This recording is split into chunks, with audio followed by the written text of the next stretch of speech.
I'm doing my bachelor's in physics. I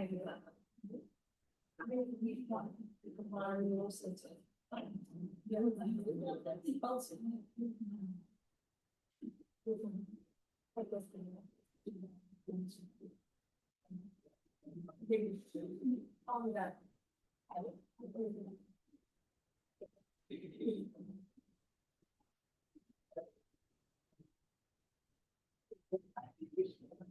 Okay, quick appearance. I'm talking you so young and smart. I look at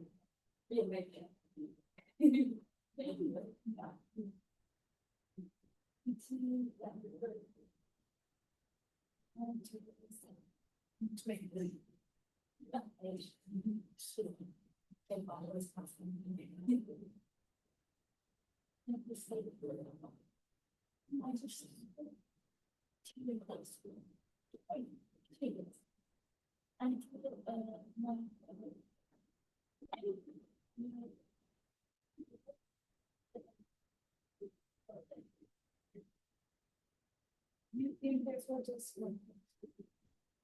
I'll have to do that. Yes, exactly. This.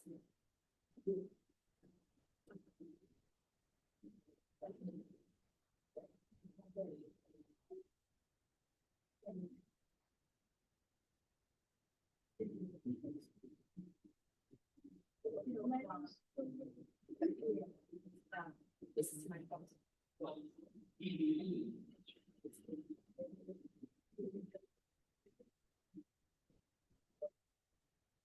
Very good. No, I heard.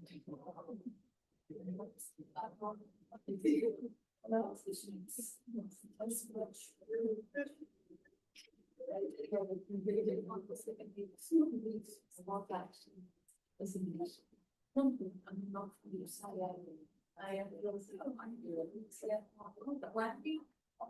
I am because my classes are good. So I just took a small break to attend class. I've been cured into biosugar minutes. My dad had this instance. First, yeah, that is that sugar flash.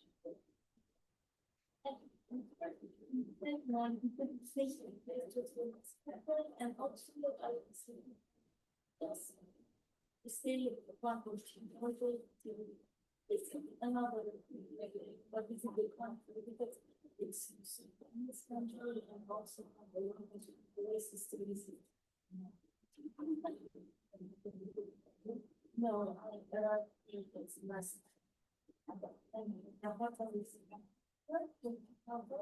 So just it's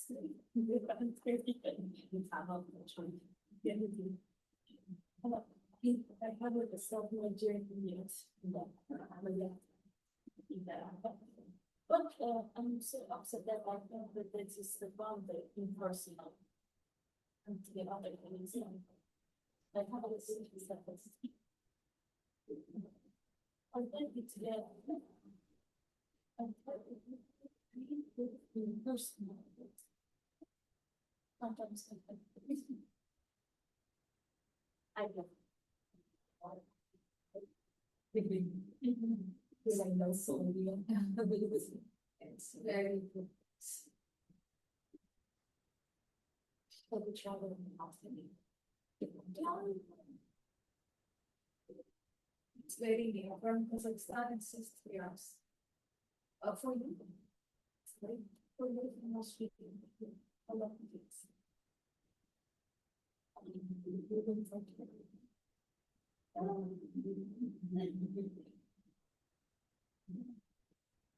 Awesome.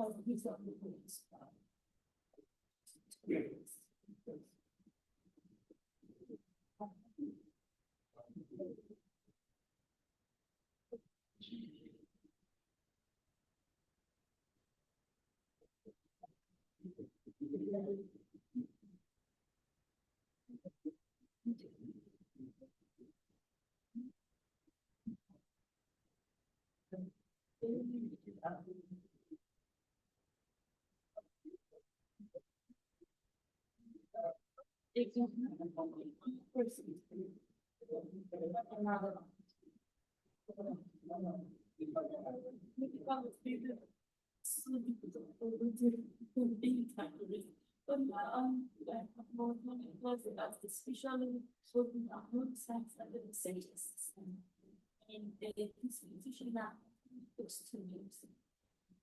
It's like this stuff. Something like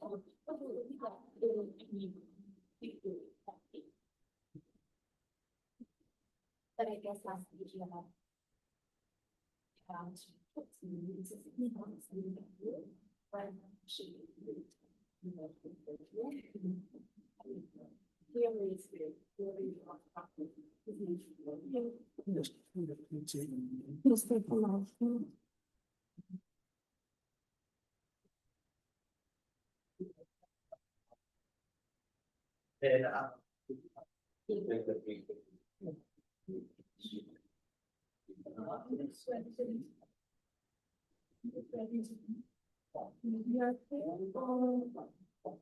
not going to talk. Just have number as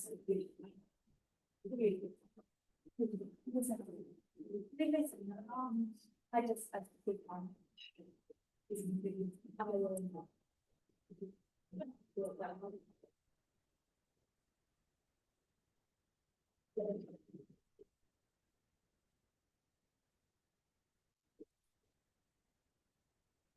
Very good morning, distinguished guests, esteemed colleagues, speakers, delegates, and participants.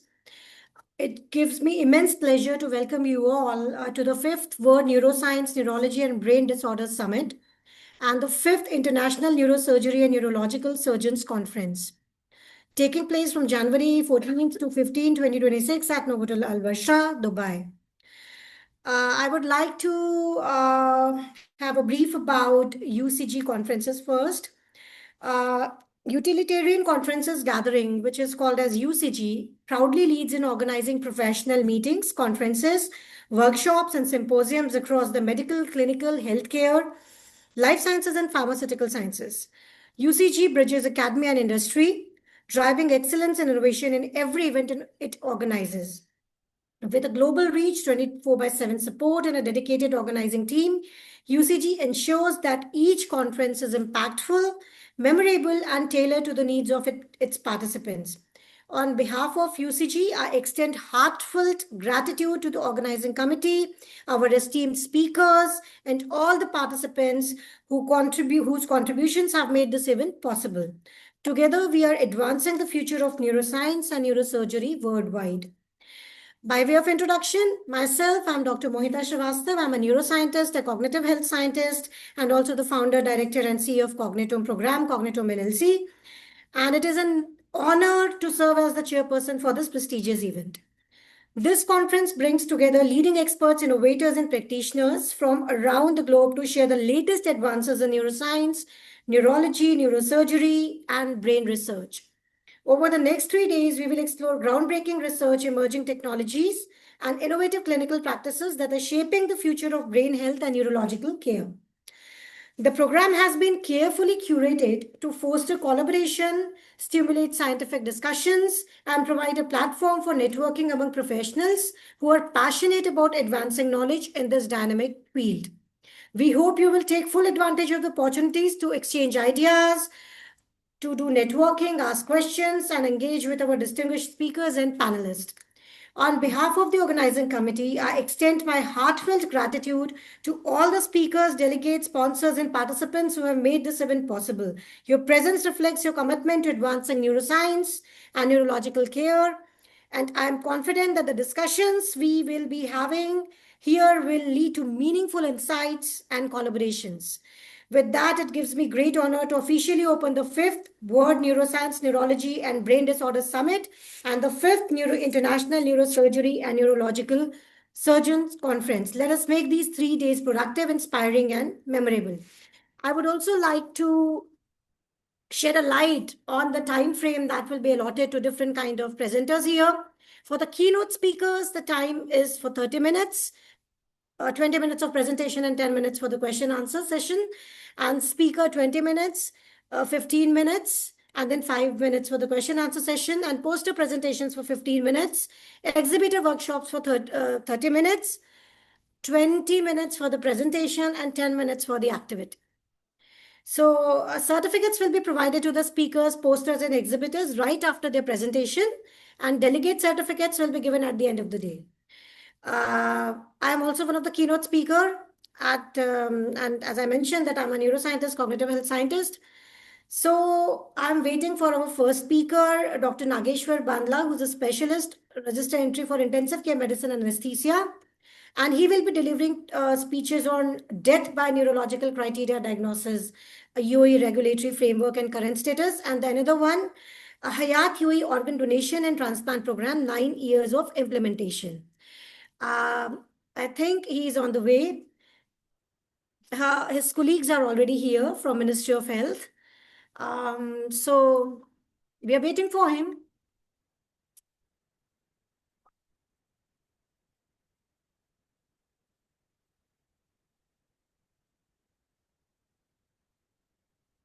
So shall I proceed with the next speaker? Right? Yeah.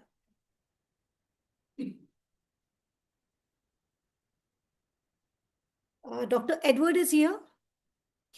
Okay, so it is my honor to introduce our next speaker, Dr. Edward Cuban from Philippines, affiliated with Jose R. Reyes Memorial Medical Center.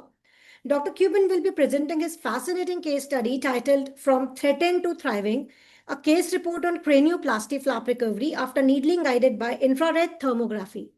Please join me in welcoming Dr. Edward Cuban from Philippines.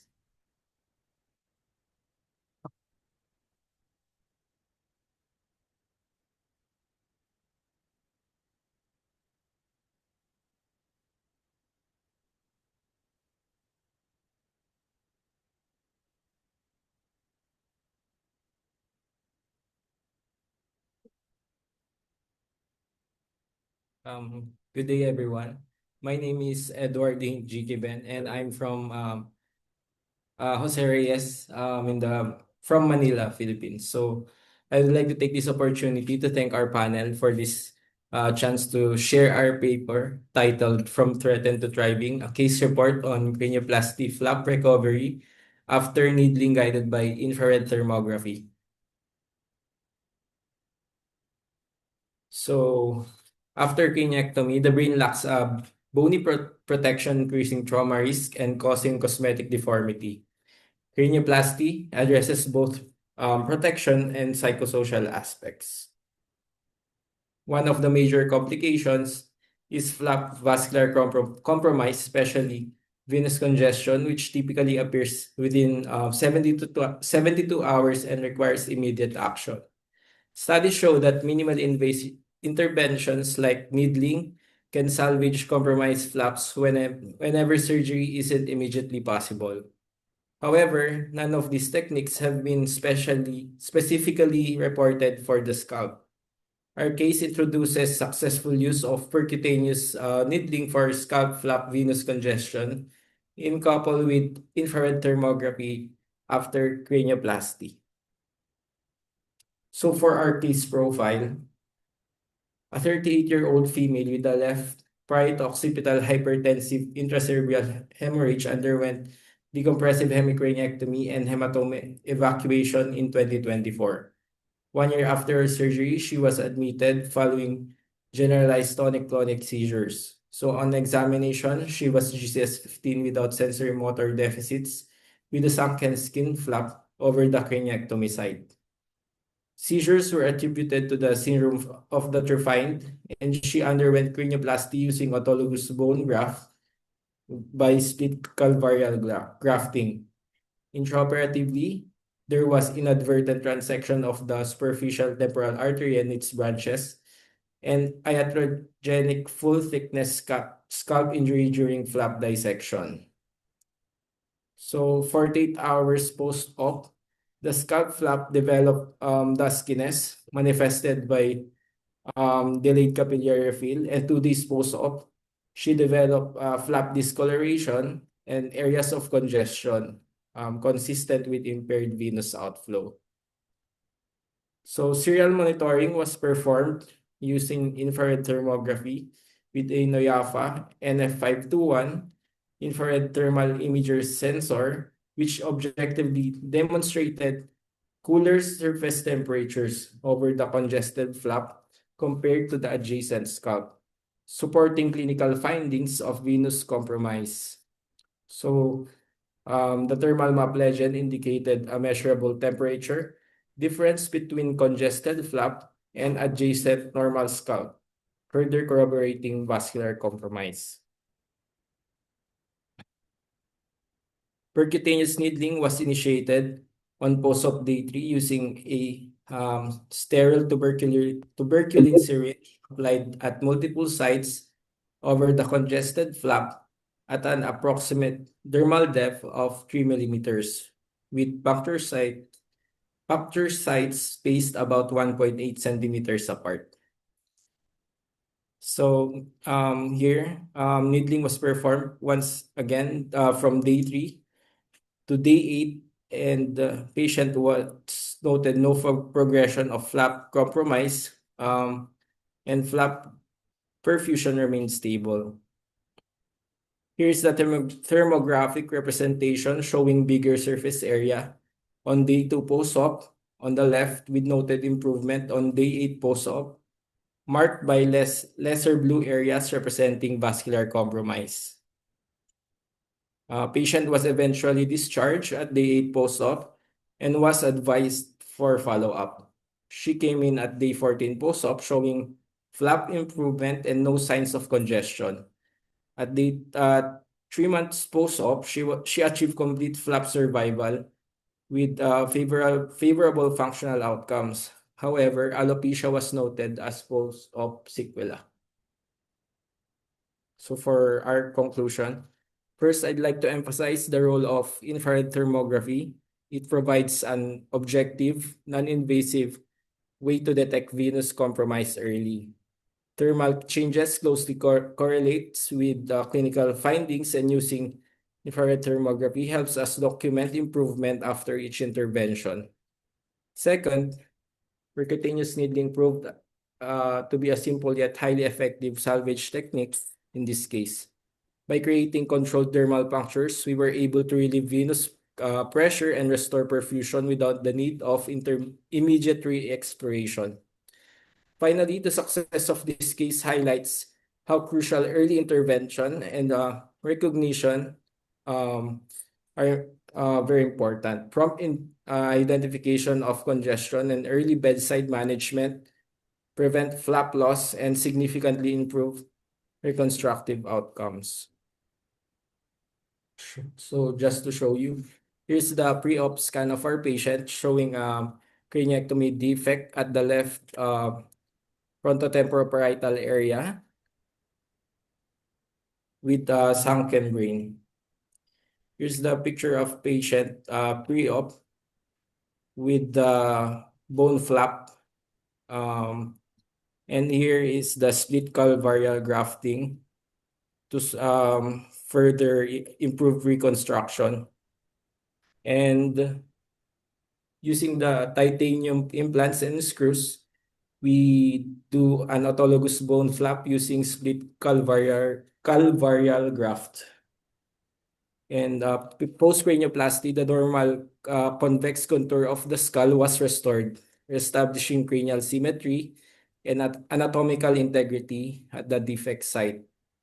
The reconstruction resulted in a smooth, continuous calvarial surface with correction of the pre-existing depression and improvement in overall craniofacial contour.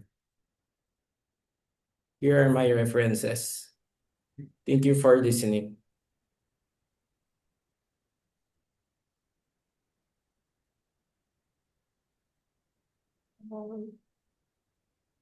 So thank you, Dr. Edward, for your insightful presentation. I would let the stage is open for the question and answers. If somebody has any question, please. Yeah.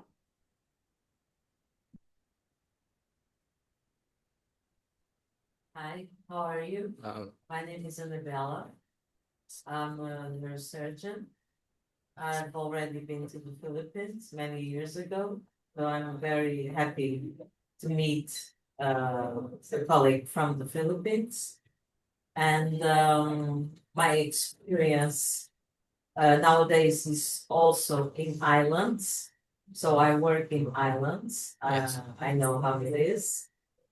And I would like to know, how many of such cases have you had? Because I think they are very unusual. We have only this case, ma'am. Oh. One Only case. those one. Yeah. Only one case. Only one case for this type of morbidity. Okay. So even when the temporal artery is sectioned, and of course, as a specialist, I've had many cases of decompressive craniectomy. It's so unusual for such complication to happen, because the complications that we have most is infection. Yes. And not venous congestion. So because all the other afferents coming from the other side, they compensate for the obstruction of or lack of vasculature of that side. Would you say, because it's the first time I see such case, although I have read about it, that there could be any kind of underlying disease or problem with that patient in order for her to develop such complication?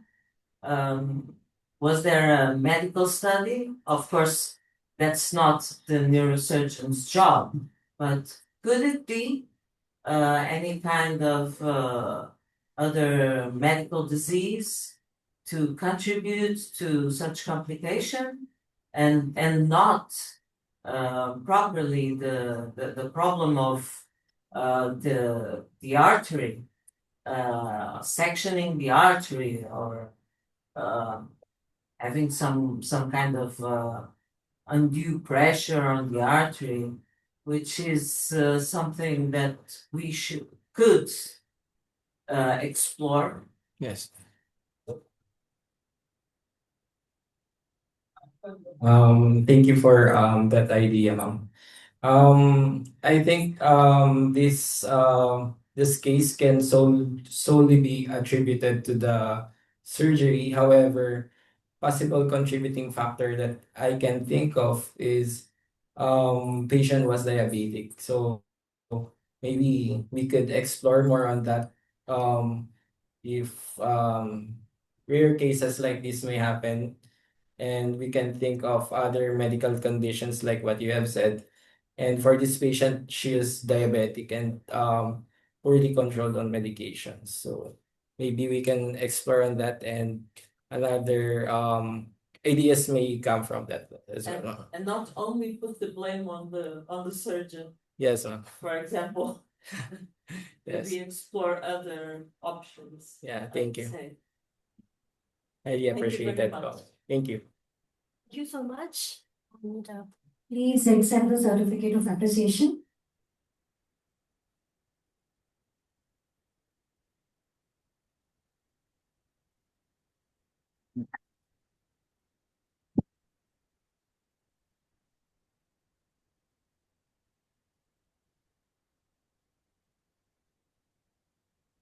Thank you.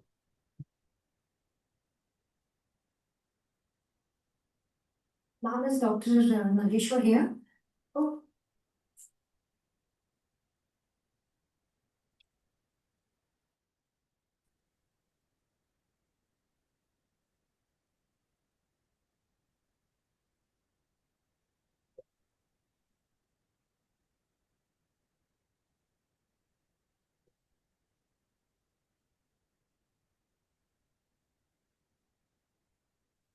Oh, so it's my pleasure to introduce our speaker, Dr. Nageshwar Bandala, specialist register entry for intensive care medicine and anesthesia. He will be delivering two speeches today, sir.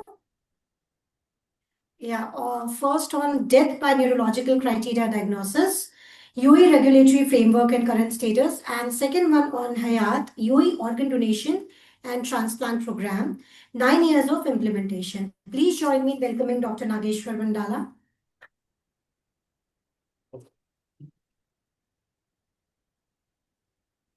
Thank you. Very good morning, and thank you very much for giving me this opportunity. So, I'm an intensive care consultant, and I work in Kings, Dubai, and I also have a position with the National Center for Organ Donation and Transplantation. And I'm gonna talk to you about death by neurological criteria. I was supposed to start the day talking about death. You know, what better way to start the day? Okay. So, I'm an intensivist, I'm a doctor, and it is my duty. It is my duty to save those who I can and to diagnose the dead. We say this because when it comes to DNC, until the time of the death, it's fine. But at the time of death, there is a huge amount of denial by the family, by the religious people, spiritual people, scientists, laymen, so many other people. But we must claim the duty back. You know, it is our job that we do all the measures that we need to save somebody. At the same time, we diagnose death in a safely and a timely fashion. Okay. And this is something that I always say that, you know, if there is one diagnosis that you want to get it right every time, then that's the diagnosis of death.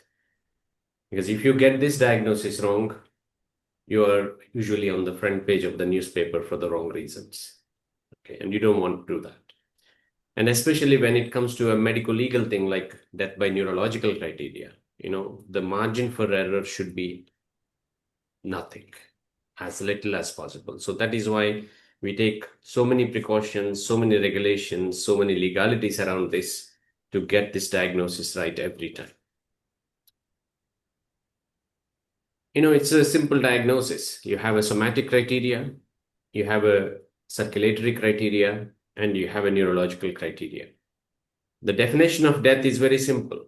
It's only two factors: that there is irreversible loss of the capacity for consciousness, and there is a reversible loss of the capacity to breathe. That's death.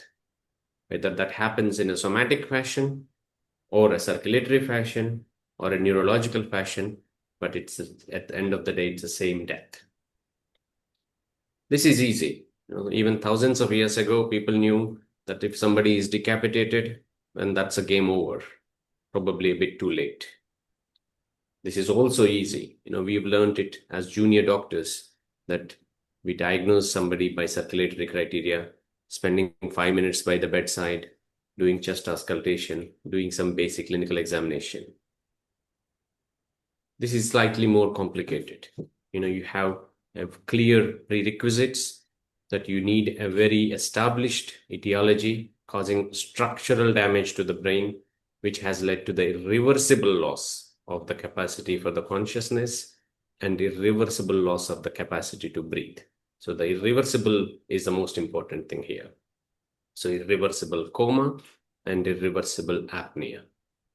And we have to make sure that this is not confounded. This diagnosis is not confounded by any other factors, and followed by a detailed clinical examination that that demonstrates profound coma, loss of brainstem reflexes, and apnea.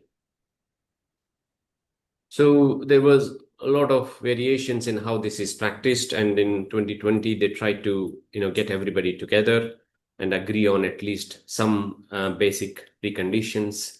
So the World Brain Death Project in 2020 brought together a lot of people and tried to achieve a consensus that that you need an established neurological diagnosis that can lead to complete and irreversible loss of all brain functions, and you need to exclude the confounders, and you need a detailed clinical examination to diagnose it. And you do ancillary testing in some special situations, and there are some special considerations to children and people on ECMO and various other things.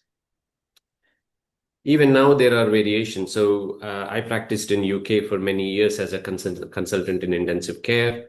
And what I did in UK is slightly different to what I do in the UAE. So there is variation in the Academy of Medical Royal College guidance in the UK, in American Association of Neurology in the America, and what we do in the UAE. So it doesn't mean that, somebody's sodium is 160, so they are dead in America, but they are not dead in the United Arab Emirates. That's not the case. So there are minor variations based on the local culture, local adaptations, and local practices. And we are trying to make it as uniform as it is possible. So, if you look at the number of people, Americans are very happy with just one physician doing the DNC diagnosis now. They're thinking, why two? Are you not sure? In the UK, we used to have 2 intensive care physicians, only intensive care physicians predominantly. But in the UAE, our law states that there has to be a brain doctor, either a neurologist or a neurosurgeon as part of the diagnosis. It's brain death, so there has to be a brain doctor. So when it comes to the ancillary investigations in America, now they only recognize a perfusion scan or a 4-vessel angiography or a TCD. It is practically not achievable for many centers in the UAE. So we are still accepting EEG or CT angiography. So these minor variations are because of the local adaptations and local practices. So as I said, circulatory criteria diagnosis is something that my junior doctor can do, whereas DNC diagnosis is slightly complicated. It takes good 2 hours of 3 doctors, relatively complicated to explain to a layman or the family. And sometimes even for the physicians, it's a bit difficult to understand. When you see something like this, there's a lot of us that feel uncomfortable that this child is dead. But this is a very well-known condition, very well-known spinal reflex, that this child is dead. So we have things that we can use, like, ancillary investigations that can prove and reassure us as clinicians that we are arriving at a diagnosis safely. So will I go to the next slide?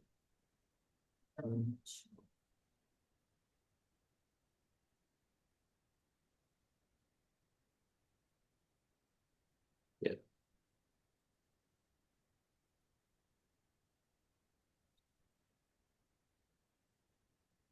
Start moving.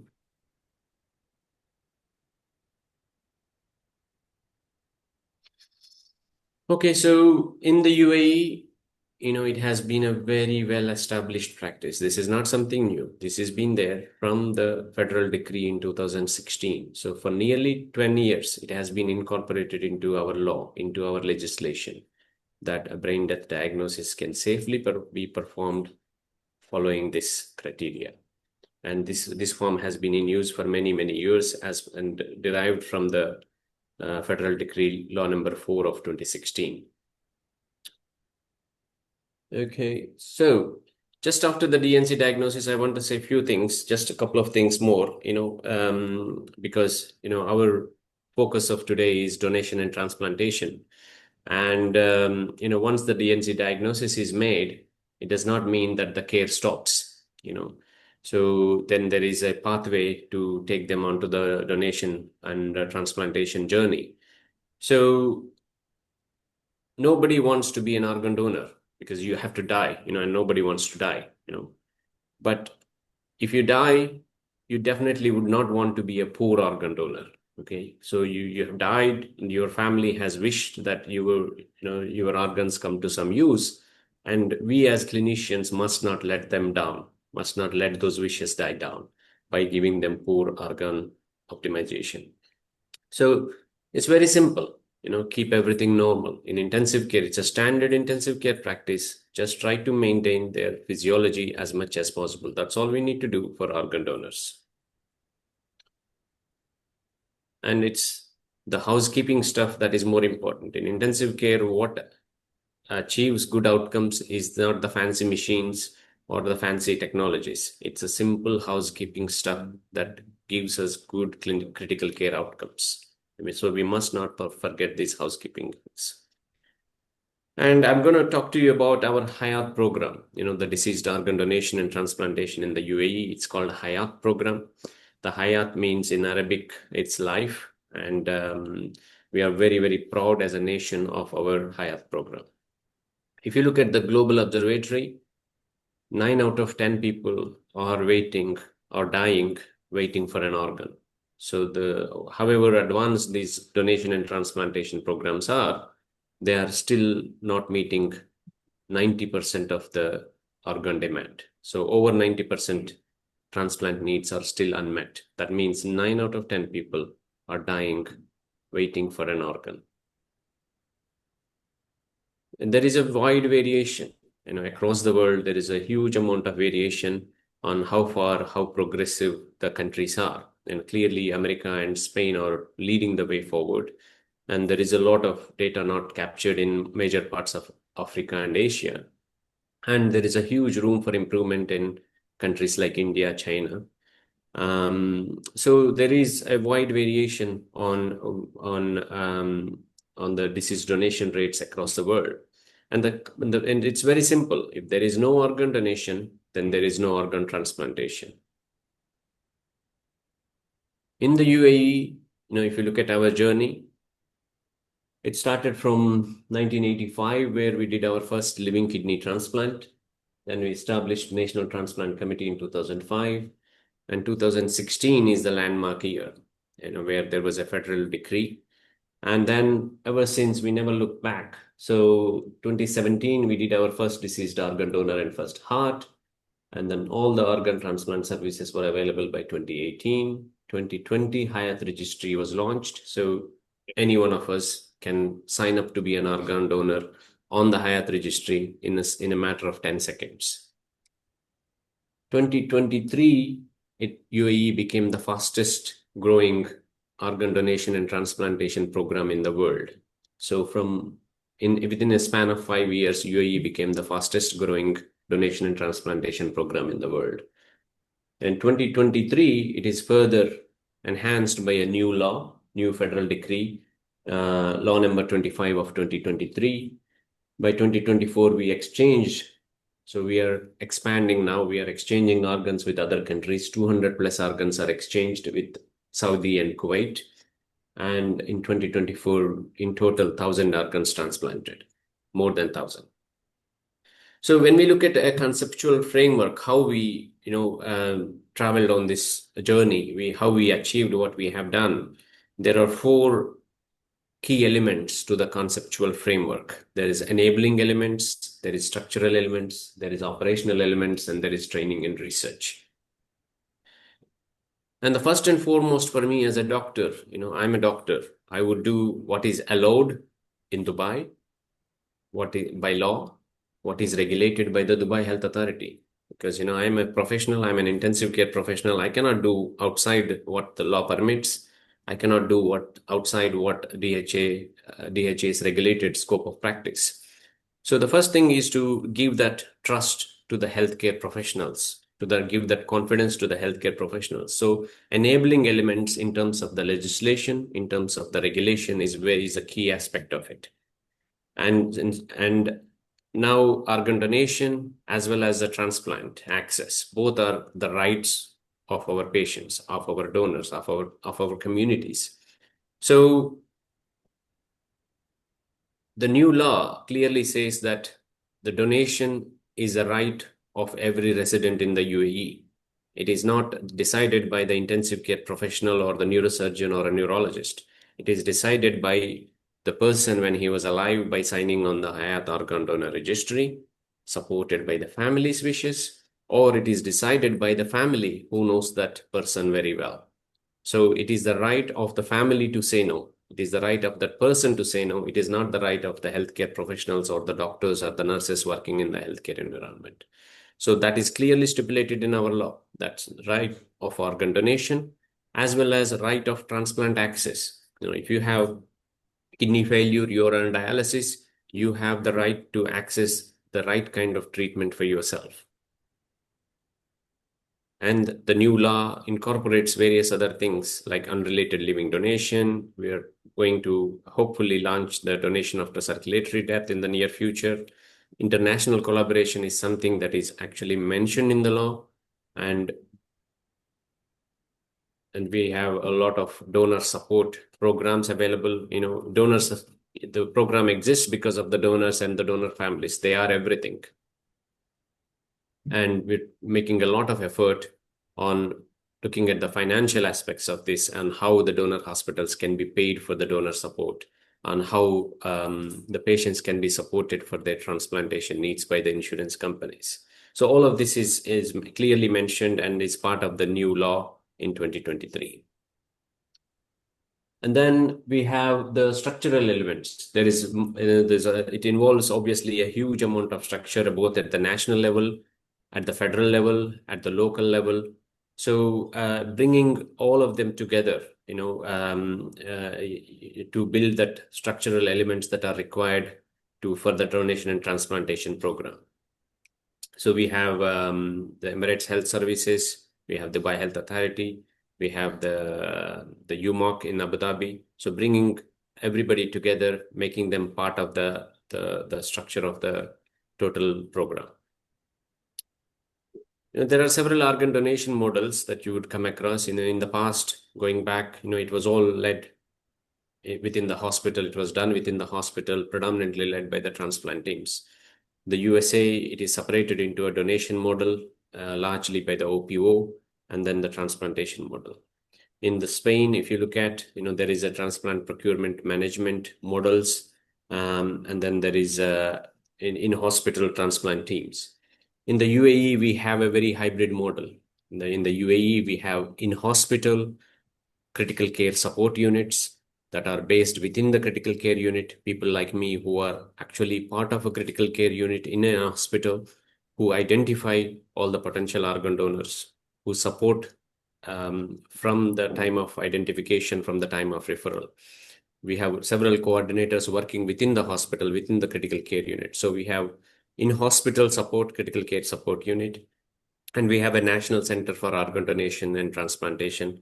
We work in close collaboration as a model that works for the UAE. And we have all these emergency command centers like DCAS, UMOC working in collaboration as well. So it's a very complex process. Organ donation and transplantation process is not easy process. For getting one donor to the transplantation, one organ donation to transplantation, there is close to 80 personnel involved, 80 teams that are involved in achieving one donation transplantation. So it's a very, very complex process. So there is a living donation pathway, there is a disease donation pathway, and there is a patient journey during who is waiting for an organ. There is a donor journey, there is a family. So multiple factors come into play when we are looking at the whole organ donation and transplantation process. And then the operational elements. So these are the most important things because this is what we need to get these results. So we need people in the hospital to get those referrals. We cannot run the program sitting in the Ministry of Health building.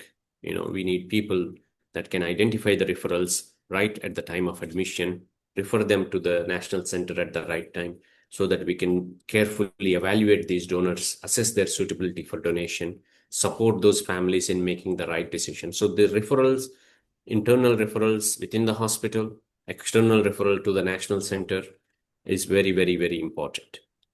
And quite often I said DNC, there is a lot of denial within some families. They ask for the second opinions, they ask for a third opinion, they ask for numerous opinions sometimes. And no matter how many opinions they get 100 opinions, they would never hear what they want to hear.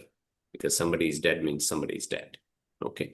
So we respect the values, culture, beliefs, and we support them as much as we can. We provide them with the second opinion. We provide them with the third opinion. So, and then donor maintenance is the most important aspect. As I said, somebody has unfortunately died and that family is very kind enough, even during the most difficult circumstances of their life, to help other people and save other people's lives. Now, it is our duty as healthcare professionals to optimize this donor as much as possible so that the maximum number of lives can be saved. So the donor maintenance is something that we are focusing big because, sometimes we have to stabilize and optimize for several days so that, the lungs are suitable. Lung optimization especially takes at least 48 hours of doing, suction, bronchoscopy, various other things, antibiotics. So that's very important. And family approach is one important aspect of operational element. So for example, I speak to most of the Indian families because I connect to them because I know the culture, I know the language. So we have a group of professionals that do the approach with the families based on their language, based on their culture. UAE is a very, very diverse country. And unfortunately, most of our donor families, they are not based here. So they haven't met their dear ones once, not even once in the last couple of years. So it's very, very difficult to build that trust with these families. It's not easy. In the UK, I never had to face this situation where I had to consent somebody over the phone or over the Teams or over the Google Meet. But here it is a very standard practice. And it takes 2, 3, 4, 5 meetings sometimes to build that trust with the families and so that they can make the right decision for their family member.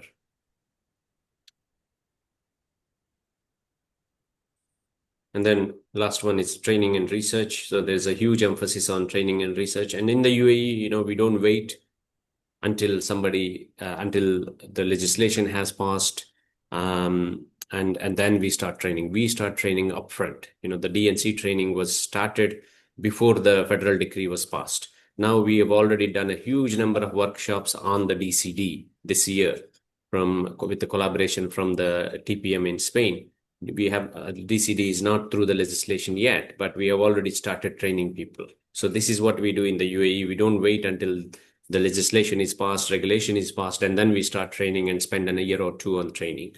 We are already doing that. So capacity building is very, very important. And as I said, international collaboration. So more than 53 nationalities have either contributed to donation or received organ transplant in the UAE. We are now doing our knowledge exchange. So we go and help other countries in running the teaching programs on organ donation and transplantation. We are doing organ exchange, and also we're doing the transplant service support. So if you look at the total deceased donors by Emirates, the orange is Dubai. It's clearly going up, leading the way. And then the green is Northern Emirates, also big increase in the last couple of years in the Northern Emirates. Abu Dhabi is plateaued. Abu Dhabi strangely has the actually highest number of critical care beds, so should also be leading in the organ donation.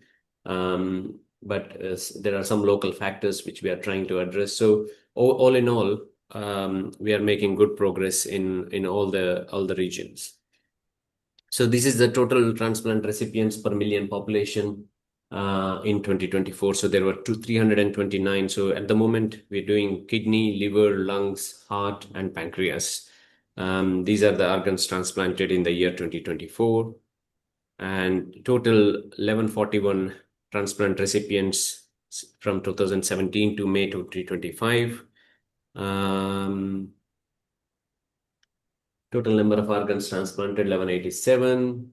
55 of them are combined transplants. So there is a 50% increase in the transplant activity in the first semester of 2025 against 2024. So year on year, we are making very good progress.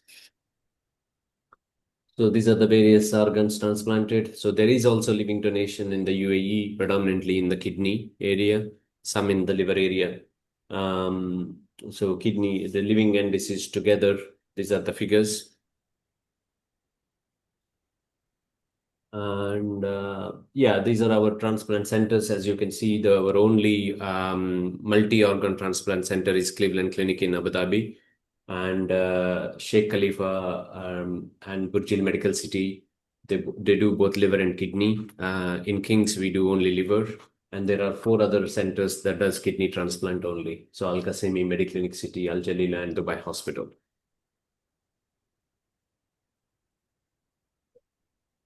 Organs are shared with the GCC countries. We do not want any organ to go waste. So wherever there is an organ decline internally, that is offered externally. So a lot of organ exchanges with the Saudi Arabia. At the same time, we also have an organ sharing agreement collaboration with Kuwait. So Kuwait gives UAE a lot of organs, and in effect, the organs are transplanted to the Kuwaiti recipients. So you can see the number of organs that are shared by Kuwait and that are shared with Saudi Arabia year on year. So since 2021, 112 organs have been transplanted to Kuwaiti recipients. 235 organs are shared with the Saudi center. You see, this is the graph. In 2020, UAE was less than 1 donor per million population. And in 2024, within a span of 5 years, we reached 11.6 donor per million population. So that's the fastest growing donation and transplantation program in the world over a span of 5 years. And this is the latest pyramid for 2025. This is what we have done in 2025. So there were more than 10,000 hospital deaths, and then 1140 were the referrals made to the national center. Almost half, 514 of them were DNC confirmed. 406 of them were approached. The families were approached. 406 families were approached. And in effect, we had 172 families that have agreed for organ donation, and 159 actual donors that made it to theater, 149 utilized donors that actually a transplantation happened. So all in all, we resulted in 149 utilized donors for the year of 2025, resulting in 429 transplant recipients. That's 429 lives saved in the year 2025. So finally, we have done this by a very unified and collaborative approach, bringing in together all the structural elements that are required to build that trust within the healthcare systems. And then we have major challenges going ahead. Like I said, with the financial aspects, getting the donation and transplantation program covered by the health insurance companies. We're trying to launch the donation after circulatory death, hopefully soon. And we are increasing our international collaboration more and more, and we would like to see that this becomes a GCC network. And on that note, and this is all teamwork. some of the pictures. That's our hub in the Ministry of Health, and His Excellency Dr. Amin Al-Meri is there. It's a program that is very well supported by the leadership, directly by the Health Minister. And all the education that we do, the Al Hayat course that we do, 2 to 3 day course exclusively for diagnosing DNC, for doing donor optimization and various things. So we do that twice a year. And on that note, I would like to finish. Thank you very much. Thank you, Dr. Navishwar. It was a very insightful presentation. And the stage is open for question and answer.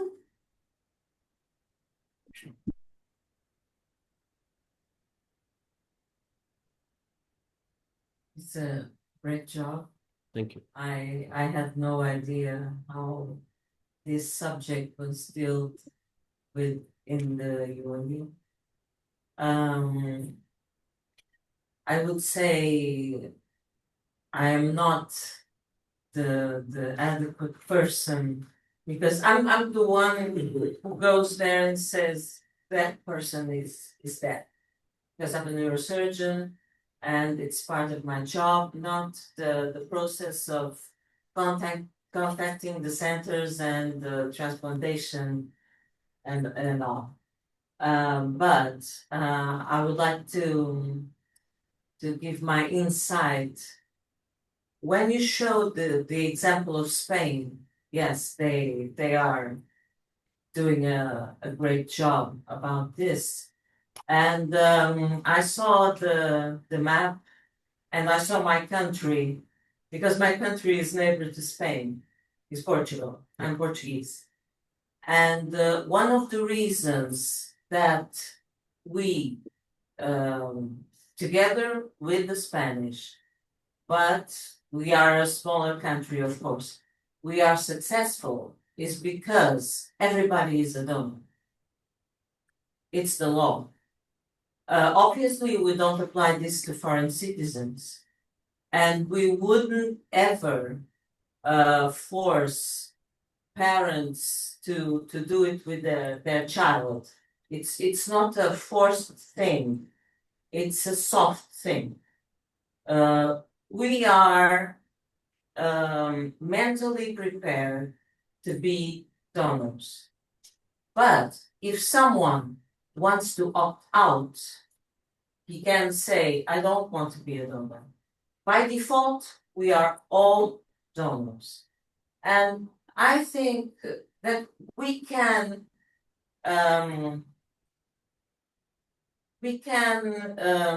be abstract about religion in this sense. We were raised Catholics. Some of us don't practice, some others practice. And of course, we believe generally we believe in life after death. And I started as a resident for general surgery, and then I chose neurosurgery. And by that time, I had to perform a lot of amputations. And once I was confronted with the situation of a patient that was going to die of sepsis, and I was supposed to remove his leg in order to save his life. And I was confronted with something that I thought was not possible. The family said, no, you cannot amputate, because if he dies without his leg, how is he going to walk in heaven? And what can I say about this?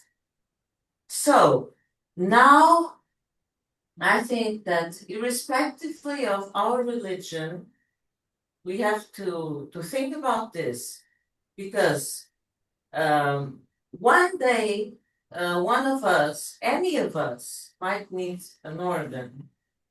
So we better think about it, because if we say, I don't want to give, nobody is going to say, you are not going to receive.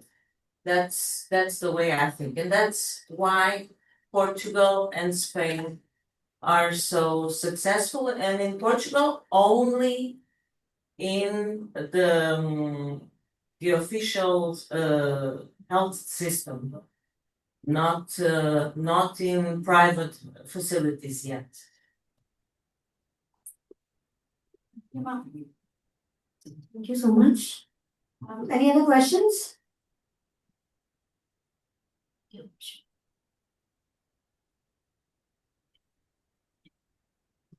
Hello, good morning.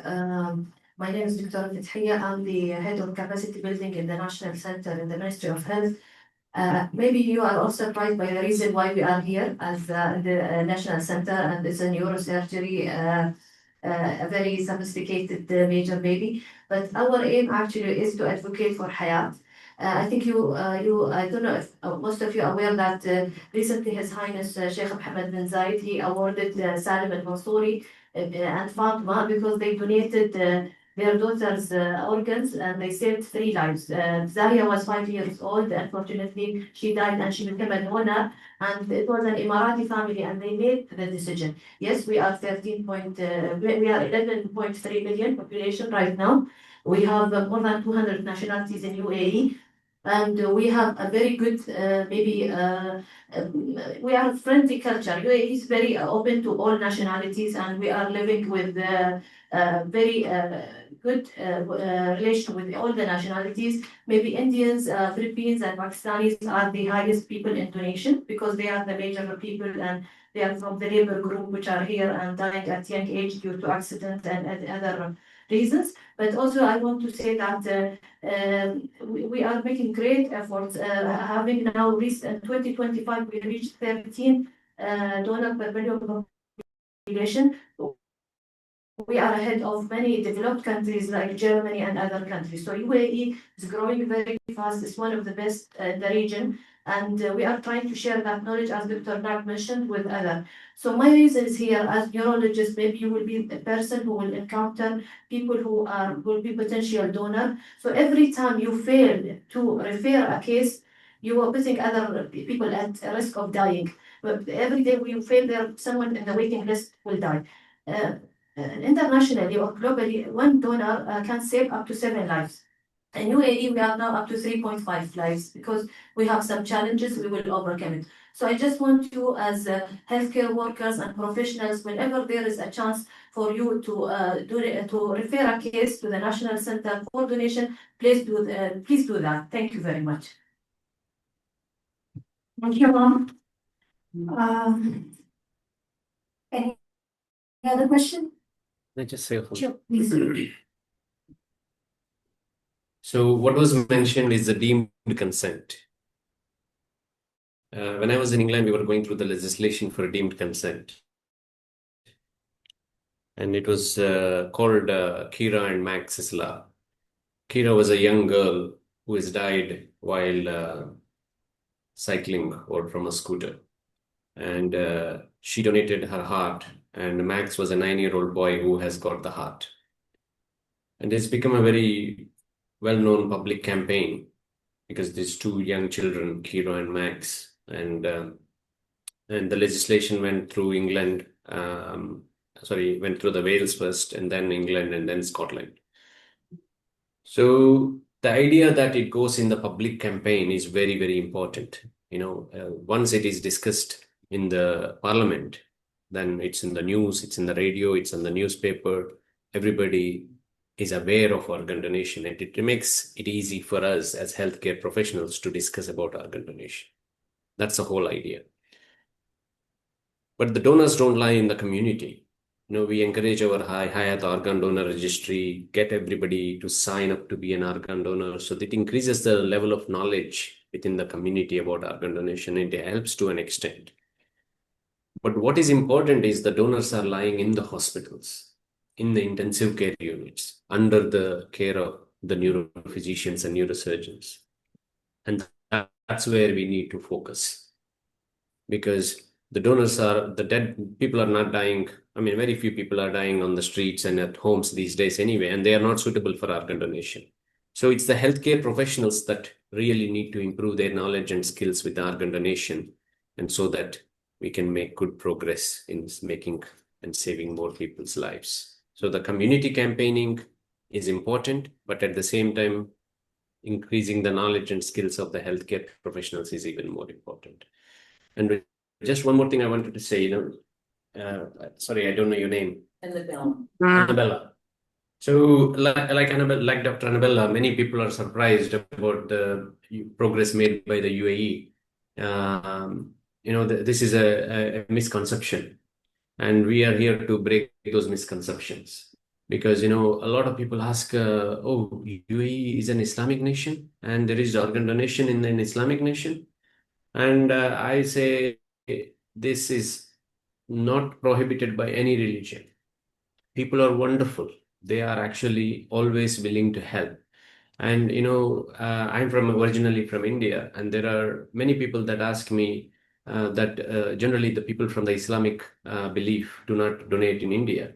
But here in this country, I have taken permission from the families for more than 50 people from India with Islamic faith. Why? It's not about the religion. It's about the system. So it's always about the system. There is no religion, there is no sect, there is no belief system that is against or prohibits organ donation. All religions and all faiths and all belief systems support organ donation. And what we have done is creating a healthcare system to build that trust within the system, to give that confidence to the healthcare professionals, to actually spend that time with the families and explain to them. And when all these things are given, people make the right choices and right decisions. So that's all this is about. Okay, thank you. With that great note, so I would like you to join for the certificate of appreciation. And ma'am, please, you and your colleague. Okay.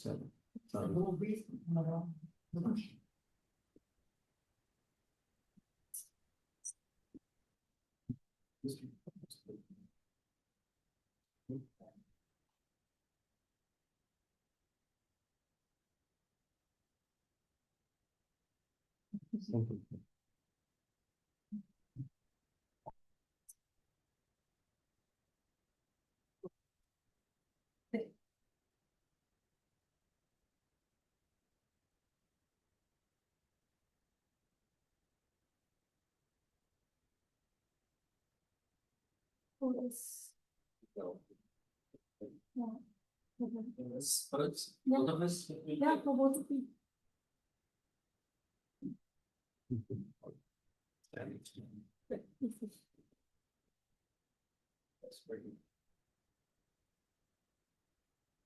Thank you.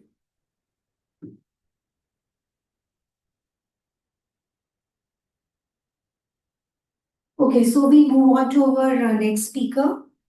Our next speaker is Dr. Ines Jesus from ULS Coimbra, Portugal. Her presentation title is Phrenic Nervous Stimulation to Achieve Ventilatory Autonomy After High Cervical Medullary Injury Secondary to Spinal Ependymoma Resection. Please welcome Dr. Jesus.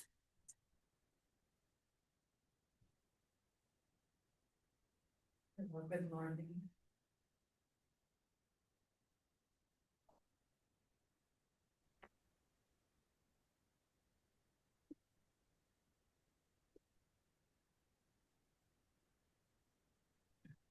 So, my name is Inês Jesus.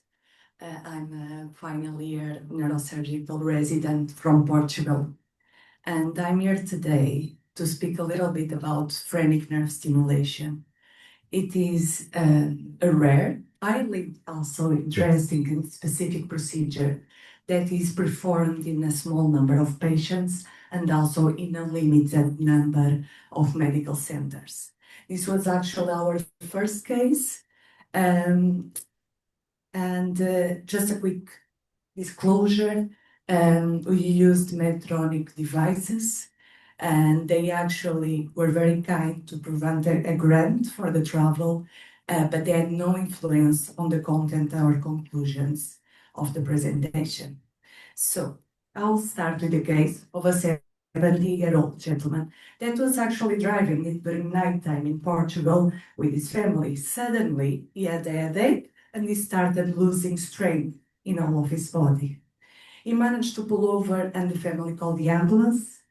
And because of his symptoms of sudden headache and the acute tetraparesis, he was seen by our stroke team in ED. So as soon as they carefully evaluated him and then stabilized him, they went to do some urgent imaging. They started by doing head CT and angio-CT to exclude ischemic and hemorrhagic lesions. I don't know if the video is working, but it was completely normal. So then they proceeded to do spine imaging as well. So the cervical spine, as you'll be seeing here around C3, there is a loss of definition and also some hyperdensities. However, it was reported as completely normal. They only noticed the degenerative changes. So at 3 a.m., then I get a call from a very confused neurologist. Of course, in a world where AI and ChatGPT is king, I decided to add a little bit of the story, just for the layout of the story. I was actually the resident on call, so at 3 a.m. I got the call. It's actually done wrong, and they had no answer. So all the scans came back normal, and they had a patient that had a acute deterioration and they needed help. So I reviewed the scans, and then of course, as soon as I saw the spine CT, I didn't think it was normal at all. My first impression is that there was a lesion there and probably it bled. So my advice was, given that it was also 3 a.m., to involve earlier on the intensive care unit to stabilize the patient and admit him, and then to do an urgent MRI.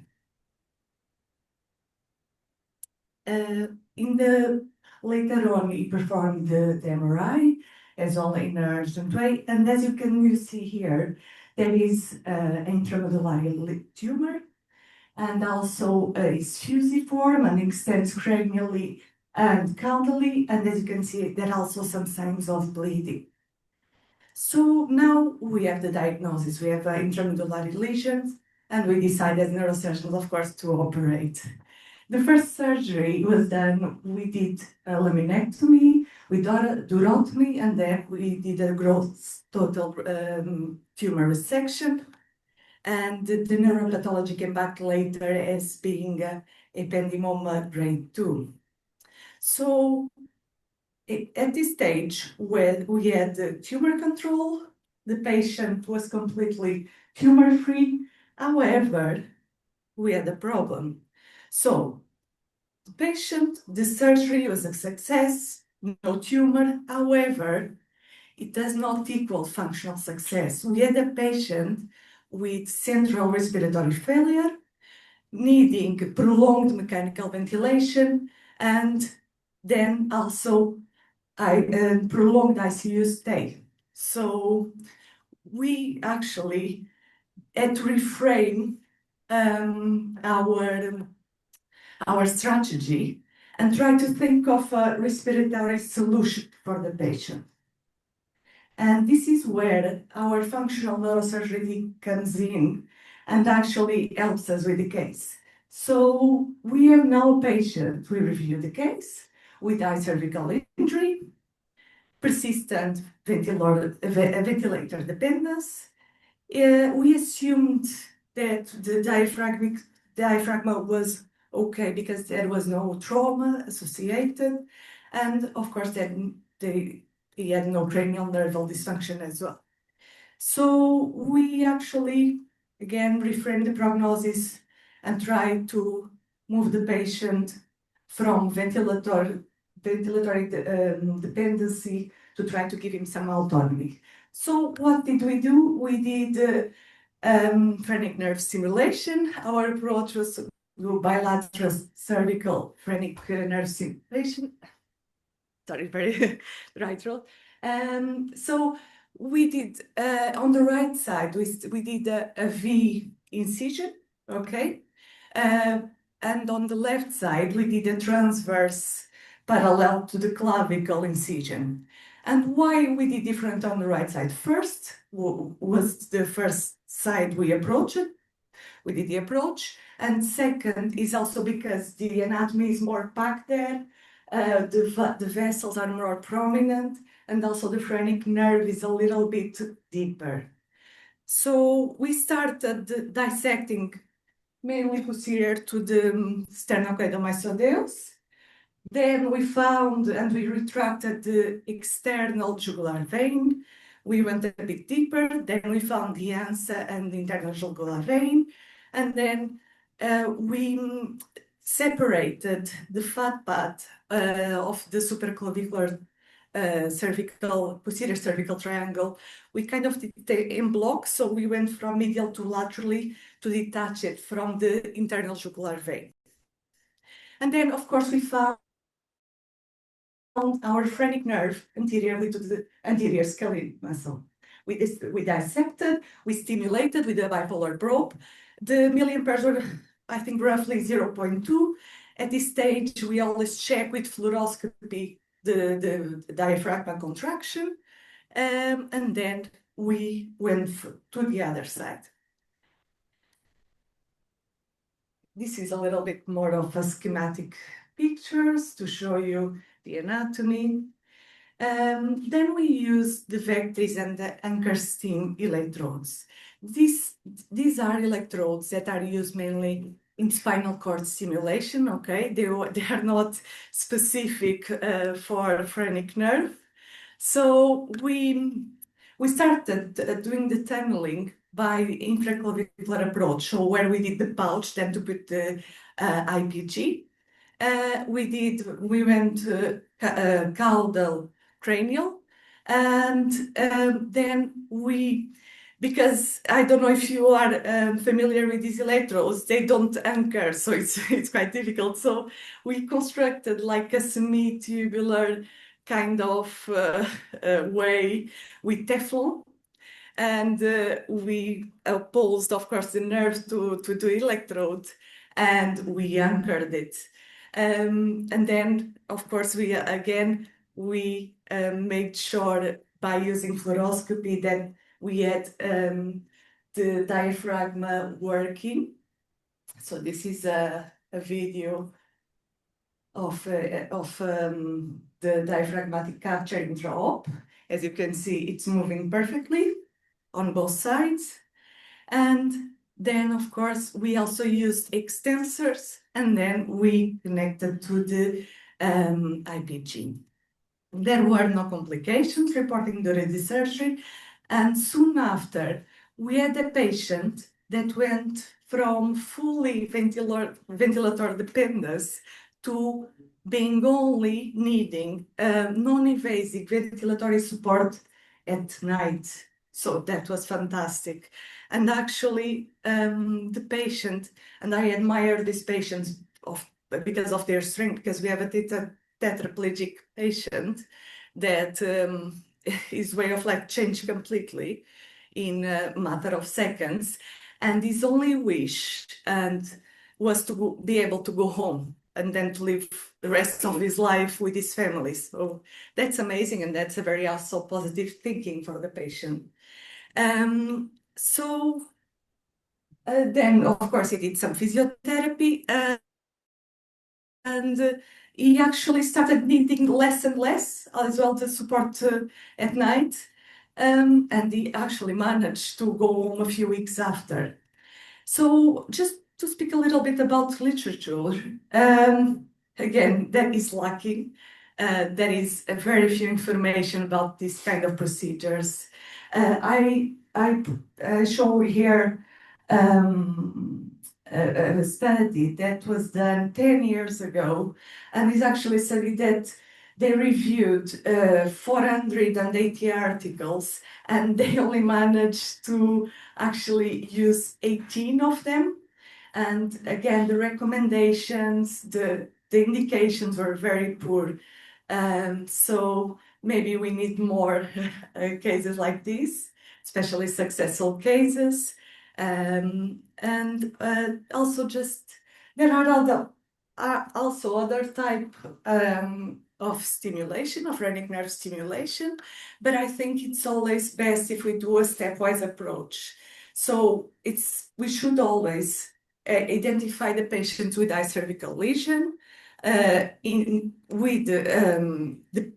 dependent on ventilator, and then do the studies to see if the phrenic nerve has good conduction and if the diaphragm is working properly, and then we can choose. So for this case, we had the functioning phrenic nerve and the functioning diaphragm, and we thought the best approach, and also the one that our team was most familiarly with, was cervical phrenic nerve stimulation.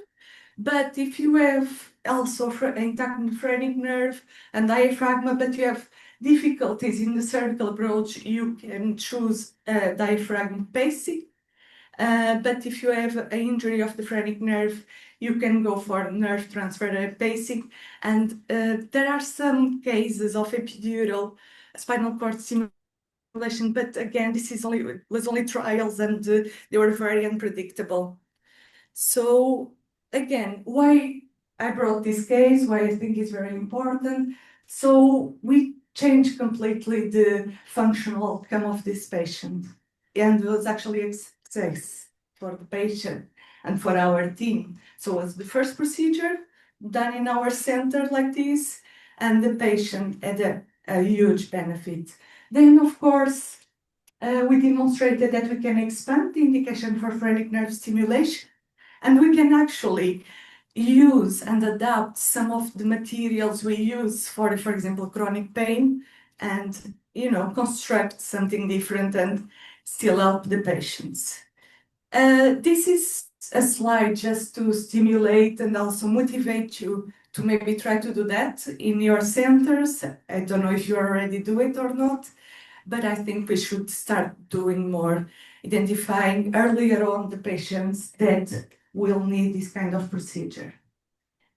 And just to conclude, I would like to leave you with 3 phrases, and then with the finish line, that high cervical injury, again, does not equal, it does not mean the inevitable ventilatory dependence. And phrenic nerve stimulation can restore actually meaningful autonomy. Of course, for this patient was going home to his family, but it's something. And then, of course, neurosurgeons, I think we should be actively and earlier on accessing the respiratory recovery options. Okay, I think it's not done, at least my center was not until this case. And I would just like to say as well that, again, tumor control is not the end of treatment. So that's all. Thank you.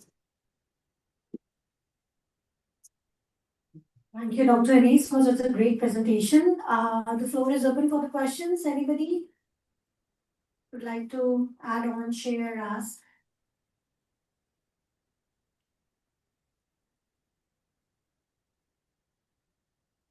Hi. So I wanted to know, since the patient you have operated on a high cervical tumor, Yes.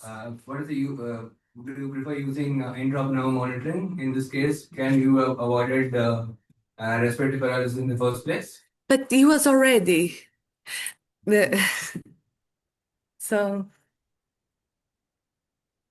So I didn't mention maybe in the beginning, but usually in this type of patients, they develop very early respiratory failure. Okay, so in a matter of hours, and that's why we called very early our intensive care team, it's because he was already very tired. Okay, his breathing was not working well, especially his ventilatory, of course. um, muscles, and of course the diaphragm, that is the principal muscle, was not working properly.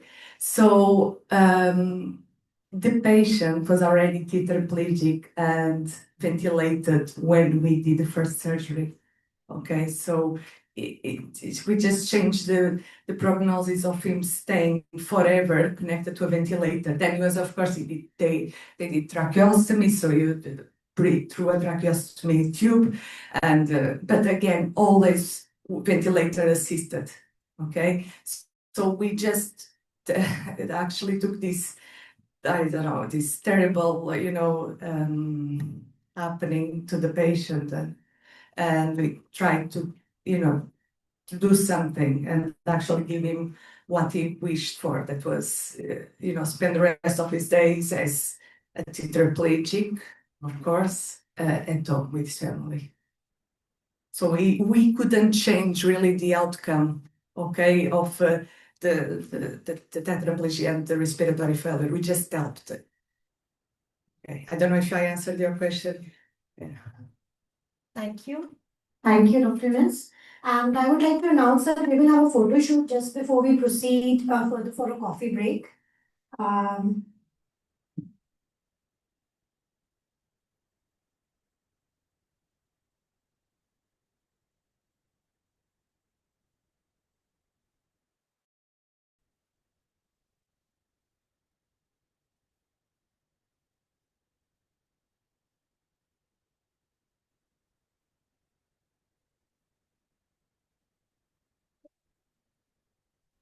I have a question. Do you perform this kind of surgery in your departments? Have you ever heard or seen it? No, so maybe something we have to start looking into, because for me it was also the first time. You all use vectors from Medtronic, right? So Yes. it's an off-label use for phrenic nerve stimulation. So we usually use vectors for spinal cord stimulation for chronic failure. Yes, we So use as well. what is the stimulation, or is the current or the same, or is it? No, then you adjust, of course, to the contraction, and then you also can select some modalities and frequencies and so on. So then you adapt to what you want to stimulate. So it's different. So is there a Of new course. device specific for phrenic nerve coming up, or since you are doing this Sorry. for phrenic nerve, is there any device specifically coming up for So at the moment that I know about, no, I don't think so. At least in my country, we are actually adapting. So, but maybe, well, I mean, we have for other nerves, of course, completely different indication. For example, for VNS, vagus nerve stimulation, we have one completely adapted for it. But I hope maybe in the future we get one for the phrenic nerve as well. Because even though it's rare, this kind of, I mean, I cannot say that it is rare, but maybe less common, this kind of injuries, they still happen. And especially, this case was due to a tumor, but we get a lot of these injuries because of trauma. So maybe I think we should start investing and doing more worldwide. Because since you use two devices on both sides, synchronizing them, inspiration should be together, and expiration to be together. So you have to synchronize both the devices. Yes, of course. They are connected to the same IPGs. Yeah, I think it should be a pulse type because you need to rest for expiration. Yes, it is. It is. Complicated. So then you just choose the, and of course we did the in a way that was appropriate for the patient, the diaphragm contraction. Okay. Thank you. So all of you, please join here for a photo shoot, and then we can proceed for a coffee break for 10 minutes, and then we resume the session. Okay, we can go to the corner. We can for the photo shoot. Yeah.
I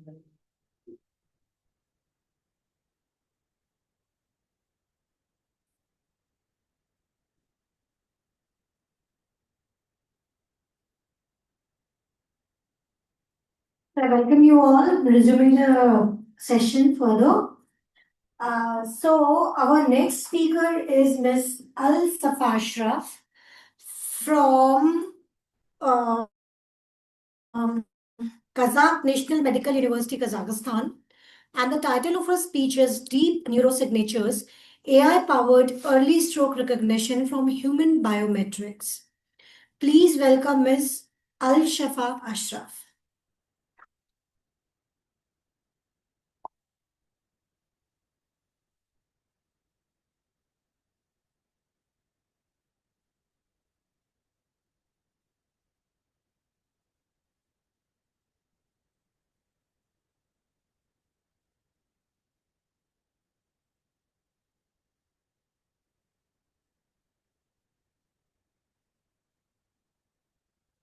Good afternoon, everyone. Hope I'm very glad to see you, everyone, and I feel so lucky to have time with you guys with in various streams in neurology who had good experience in clinicians. As I mentioned, my name is Alsafa Ashraf. I'm from Kazakhstan, origin is India. I'm studying final year in MBBS in Aspendiaro Kazakh National Medical University, Kazakhstan, and here, my topic is deep neurosignature, AI-powered early stroke recognition from the human biometrics. So, as you all are clinicians in the neurology or in medicine, you guys always had faced various clinical laggings, the pain points of the doctors. So here I have a very small scientific finding from myself, my research about this. Example, like we can take a clinical case like stroke. There are so many findings, or there are so many research methods to deal with the stroke, how to, what you say, clinically approach stroke patients, and there are different kinds of stroke.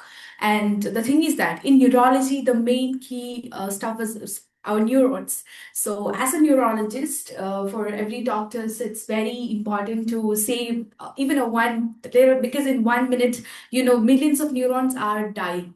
So it's our duty to from micro level to the macro level, to save the neurons of the every patients.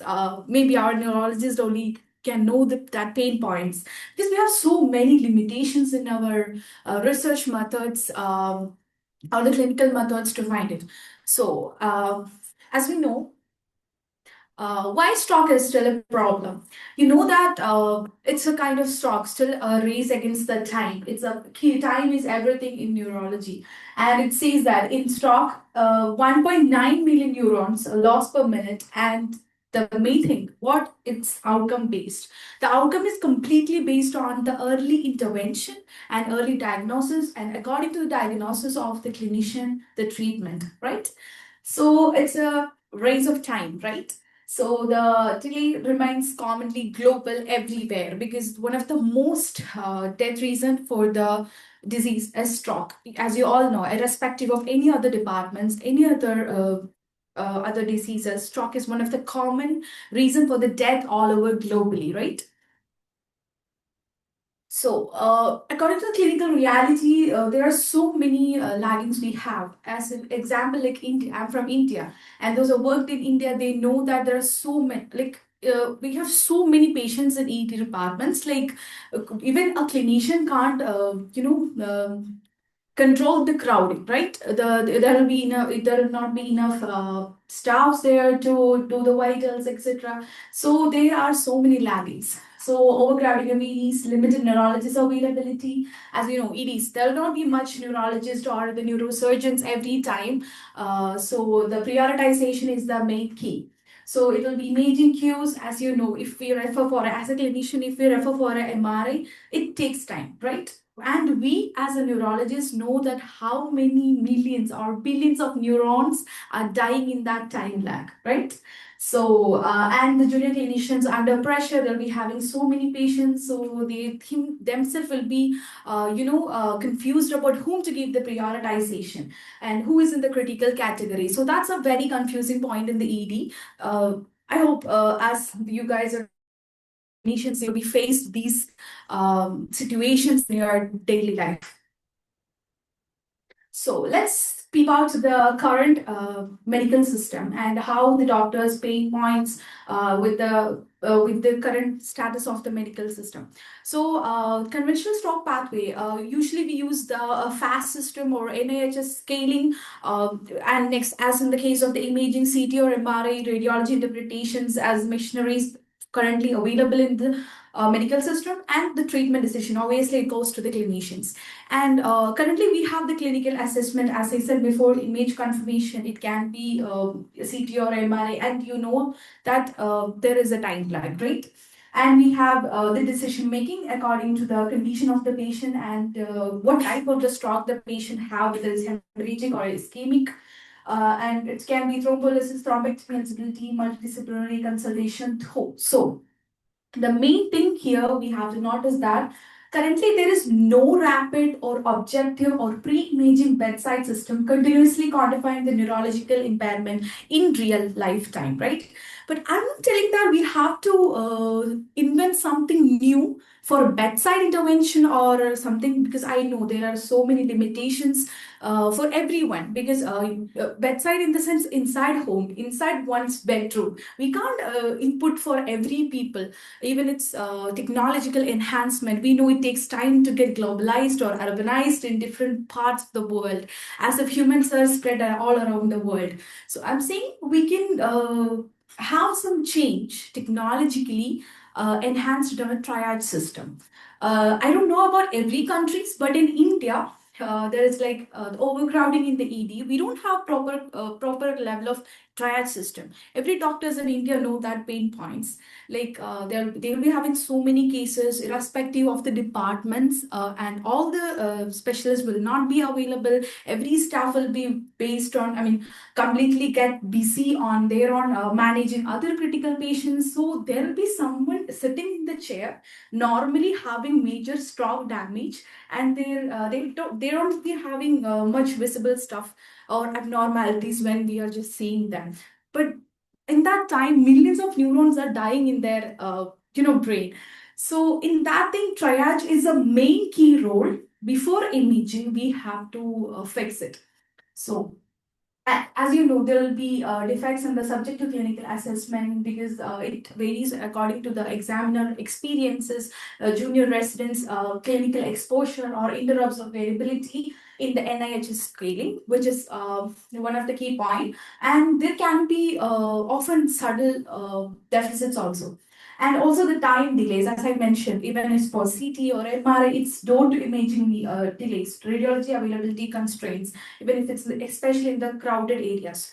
And limited pre-imaging support, because as I told, currently in all over the world, even the technology is growing each and every day in different countries, like irrespective of developed and underdeveloped countries.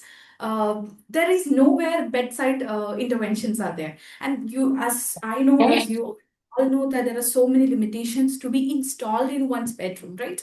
So what we can do is that, and currently the pre-hospital resource limited gaps is also there. Maybe the ambulance staff lacks the knowledge to intervene, and rural and overcrowded also faces these kinds of delays.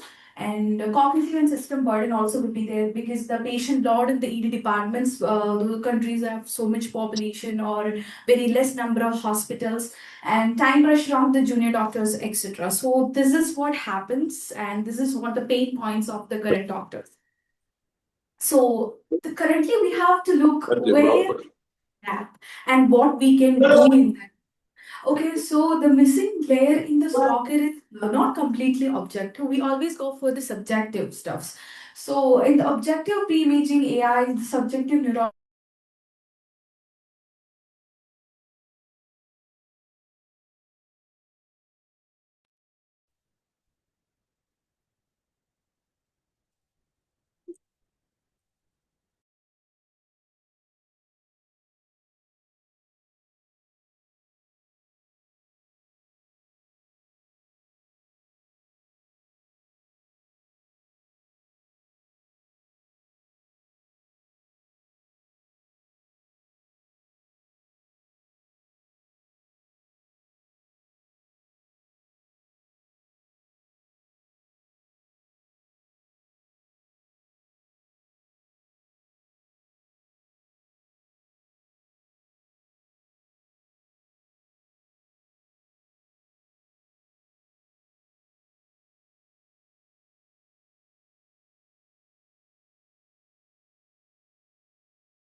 Yeah.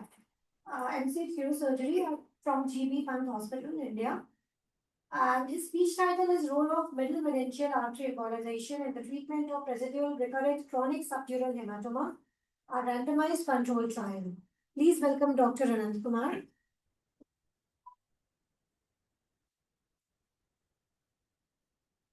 Good morning to all dignitaries and friends.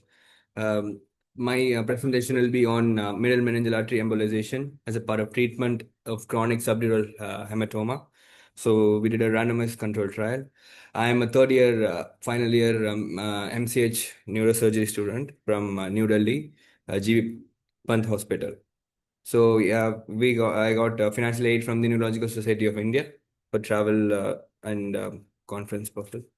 So, as we know, chronic subdural hematoma is one of the prevalent neurosurgical conditions of the elderly, which causes significant morbidity and mortality. And there's nothing but the blood accumulates in subdural spaces, often due to minor trauma or many other factors. So it is a disease of the old. We know the prevalence is more in the older groups, usually ranging from it by 60 more over than 65 years of age. 58 to 80 people on a 1 lakh population is affected by this disease, and we know why this happens is because of the old age causes cerebral atrophy and increased vulnerability to minor head trauma, and the common use of anticoagulants in this age group. So there are pathogenesis of SDH has evolved over the years. It was thought to be just a minor trauma, which is increasing which is getting formed in the subdural space, drags the fluid into it, and the space expands. So, but the view has changed over time. So, initial consensus where the bridging veins, because of minor trauma, is ruptured, is formed, and then so because oncotic pressure, it drives water into it. So now the understanding of chronic subdural has changed. So we know from the middle meningeal artery, the small perforating arterioles and capillaries enter the subdural space, and any small trauma causes an arterial disease. So from a venous disease, now we consider a subdural hematoma as an artery problem, and that causes inflammatory cells leakage into this and forms the membrane or the increasing size of the SDH. So the conventional treatment as we follow is we do either burrow, we use a tristle drainage for the patient who is bedridden, a frail patient who cannot have surgery, and we sometimes do mini craniotomies, and there are endoscopic assisted procedures we have for this chronic subdural hematoma. And asymptomatic patients, yes, we do follow them with serial imagings and conservatively managed. So one main problem with chronic subdural, it recurs. The recurrence rates ranges from anywhere to 10 to 20 up to 28% in literature. There are multiple problems with it. It associated with patient demographics, what is the hematoma characters, the surgical techniques used, what was the post-operative care. So the emergence of middle meningeal artery embolism comes.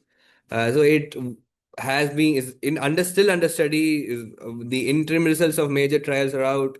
We can see that it's an effective alternative treatment or even an adjunct treatment to in a surgery, and it just involves you just block the middle meningeal artery, which is a major supplier of the dura, and then you when the vasculature decreases, there is no secretion into the membrane, and the SDH comes down. So this is the concept going, and we through the interim results of the major trials, we already know the benefits of MMA embolization. There is decreased recurrence in complications. The mortality and the morbidity has come down, and it has also been proven to be a standalone, without surgery, a standalone modality for treatment for chronic subdural hematoma. So we did a study in our tertiary healthcare center in New Delhi. We wanted to study patients who had recurrence, only patients who had recurrence, not as a primary modality. We took 30, we studied patients who are in the conservative group, managing conservatively, those who had recurrence.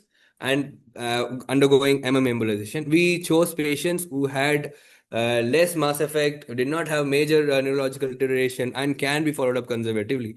So we did a randomized control trial, and we included all patients over the 18 years of age who had already had a surgical drainage, and now is in follow. We found there is a recurrence.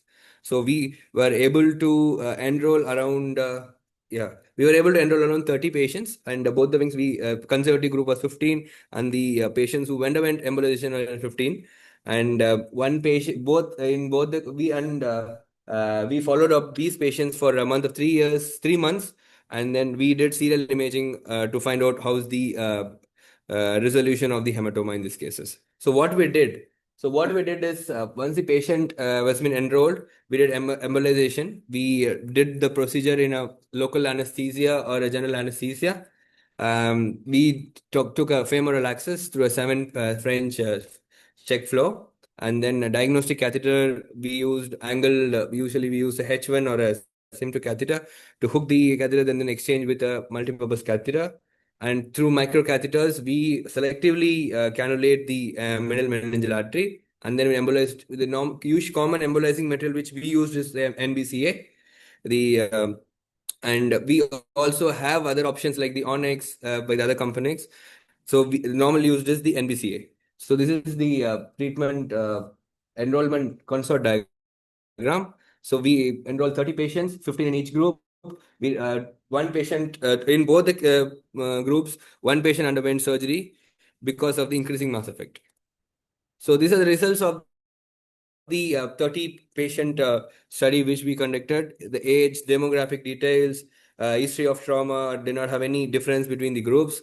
Now coming to the radiological parameters which we studied for these 30 patients, we found that the patient who unilateral SDH was present in embolization, 13 patients in the embolization group, and bilateral it was 2, and 9 and 6 respectively in the conservative group. So we found the hematoma characters were homogeneous, the lamina, the separated and trabecular, the 4 patterns which we see. So for this is the first one is the laminar. Now first one is homogeneous, we can see the laminar. Third one is the heterogeneous one, that is separated, and the last one is completely separated.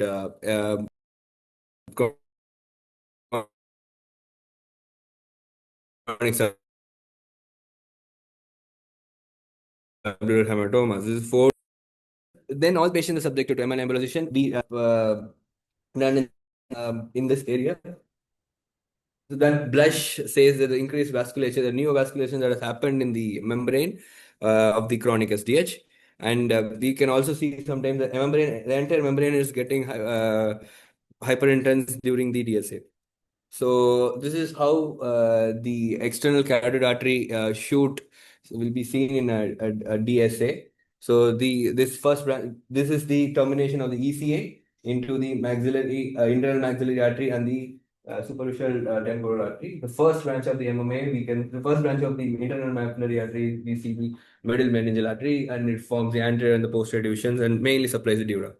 So our aim was to either completely block the middle meningeal artery. We found it very safe and does not cause any problem. Or if the blush is too much on the anterior, you go ahead with the anterior, because that is the main culprit. Sometimes posterior also, but main culprit is found to be the anterior division of the MMA. So yeah. So what are the types of angiographic details we found in patients with post DSA? There can be no blush. There can be a focal blush, or can be a diffuse blush, as you see in the top right corner. So then this is the all 15 patients undergoing.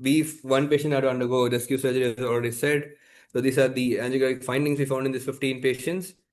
And now coming to the pre and post embolization. So this was the first branch of the IMA, which is the MMA, and we are blocking the entire MMA.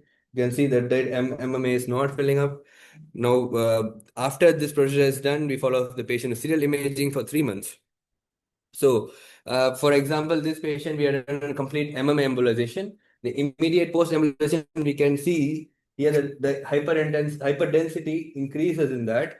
That is the dye and the embolizing material put on the post-embolization. We can see in the post-month, 1 month embolization, the size has decreased, and after 3 months, it has completely disappeared. So we compared these two groups, conservative versus the embolization group. We found that at the 3 months time, there is significant decrease in the size of the volume of the hematoma, also the thickness in the CT. So this both have been found statistically significant in this group, and we wanted to see what are the factors which really influenced it. We found that in the conservative group, the pattern of hematoma, if managed conservatively, we can see that the homogeneous and the laminar had a better outcome. You don't need to embolize these patients. We found that it resolved spontaneously. But patients who had membrane in both the groups, embolize it or don't embolize it, the sonic subdural tends to recur. So that is a very negative point. If you find a good thick membrane in your DSA, then that gives a very the patient is going to have a recurrence. He might need a craniotomy and excision of the membrane also sometimes. So the thickness and the volume of hematoma at 3 months drastically decreased in the MMA embolization group, and the presence of membrane significantly affects the resorption rates.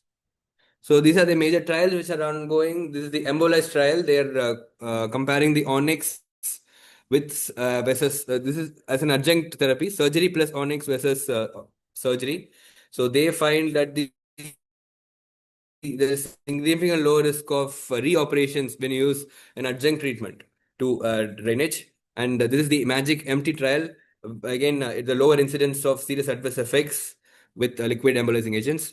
And in middle meningeal artery, and so these are the other major trials. These are the ongoing trials. We have interim results of this. It looks promising for embolization. There are studies with squid. And again, there is treatment. It has become a standard of care as a primary modality compared to surgery plus embolization. So coming to again, there are studies also about the membranes in this chronic SDH. It found that membranes are very bad predictors of. I mean, it's a negative predictor for resolution of chronic subdural hematoma, and so this is the AHA guidelines, which recently been updated after the MMA has changed its management protocol in chronic SDH. A severely symptomatic patient who has a low surgical risk, a pre-evacuation MMA embolization is still advocated. And a patient obviously who had a mass effect and who is having hemiplegia, he needs drainage immediately. But those patients who don't have this mass effect and hemiplegia can follow this criteria. So our limitation of study was small sample size. The small sample size because our study period was only 18 months. And being a tertiary healthcare center, we had a good amount of 30 patients in chronic SDH. And because we are used to dealing complicated cases than chronic SDH, which is usually tackled by the primary secondary healthcare centers. And recurrent cases, so only we involved recurrent cases, so the number was definitely low. And the angiographic findings included no blush, focal blush, and diffuse blush. Maybe we need more studies to actually say whether only these three types are there. There are more things to come on because there is no much literature on this. And so what I need to want to conclude is MMA embolization is a valuable tool for managing chronic subdural. And the pattern of hematoma definitely influences the resorption rates. The presence of a membrane also as a negative predictor. And angiographic findings, including no blush, focal blush, and diffuse blush. A diffuse blush has a poor outcome, as we found in our study. So take-home message is a valuable tool for managing. And we, as an Indian setup, we can only do for recurrent cases because of the availability of these hardwares which we need to embolize these cases. We still follow a simple chronic stage. We want to go ahead with the Burroll, discharge the patient. If it's fine and good, we don't worry. But if it's coming back, then we want to think about it. We have other treatment options since we already went ahead with the surgical option. So with that, I'll end my talk. Thank you all. Thank you for this opportunity. No problem. So the floor is open for the questions. Yeah.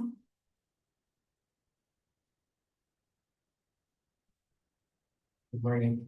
My question is, how many days after you evacuate the hematoma will do the post? So all patients we had included on our study, they had been discharged after chronic subdural drainage. In the follow-up, we found these patients had recurrence. So these patients are just recurrent patients who've been admitted. So we did not actually follow any trial because our setup does not, we cannot do this all patients to embolize them. So we only just did for these recurrent patients. Any other question?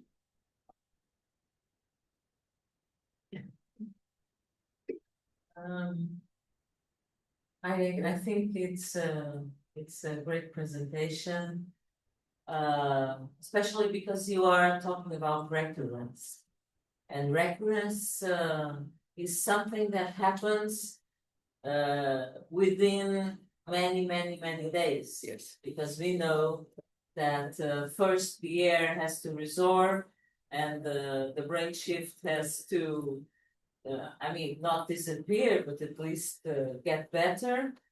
And then there's a difficult decision to make. Do you make do you do this kind of procedure? You perform it? Do the neurosurgeons do it in India? Yeah. Yeah. So, yeah, I want to. Yeah.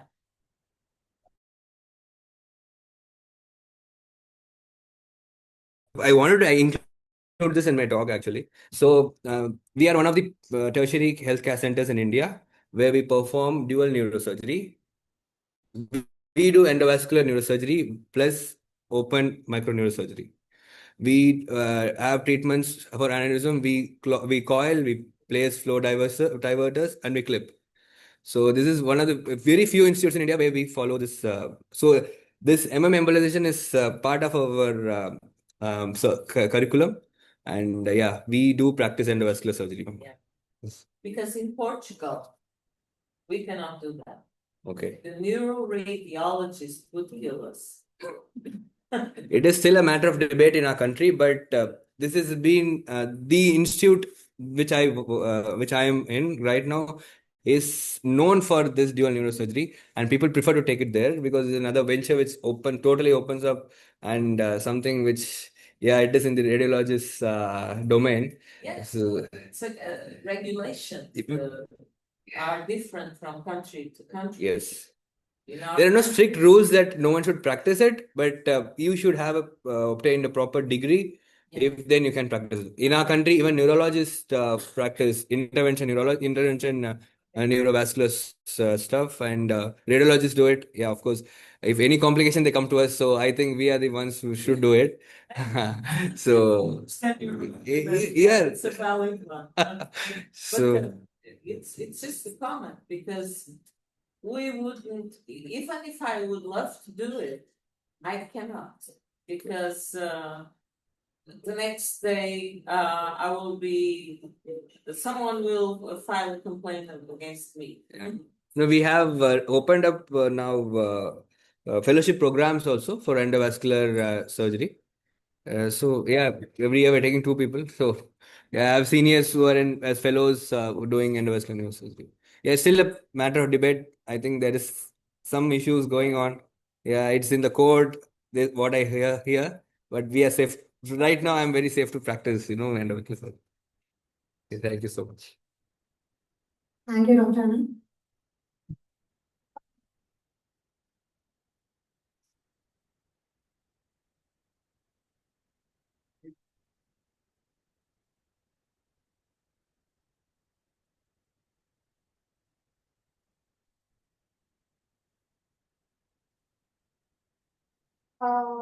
So next is our poster presenters, Dr. Murtada Ahmed and Ms. Shahad Al-Maturi, both clinical tutors from Mohammed bin Rashid University of Medicine and Health Sciences, Dubai.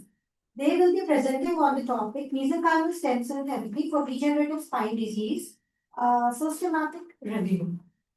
Please welcome Dr. Murtada Ahmed and Ms. Shahad. Neurology resident. What?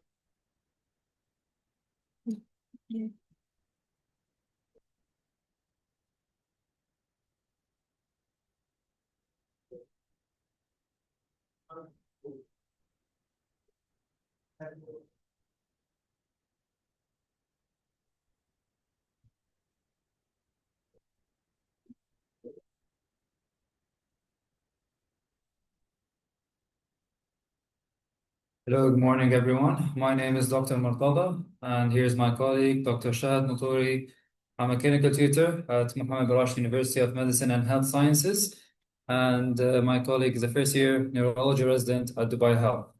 And it's a very great honor. I'm more than happy to get this opportunity to talk about our systematic review topic, which is about the use of mesenchymal stem cells in patients with degenerative disease of the spine. So here we're going to highlight the paradigm shift in the revolution of the regenerative medicine and with the use of mesenchymal stem cells. So without further ado, let's get started. So firstly, degenerative disease of the spine are one of the leading causes of causing disability in patients' life, and they significantly affect patients' quality of life. Millions of patients will suffer from chronic pain due to degenerative diseases of the spine, and a lot of times, lots of imaging, prescriptions of long-term analgesia, physiotherapy sessions, and in some selected patients, surgical interventions are often needed for those patients. Now, at the same time, the condition has also caused a significant economic burden on the healthcare systems as well.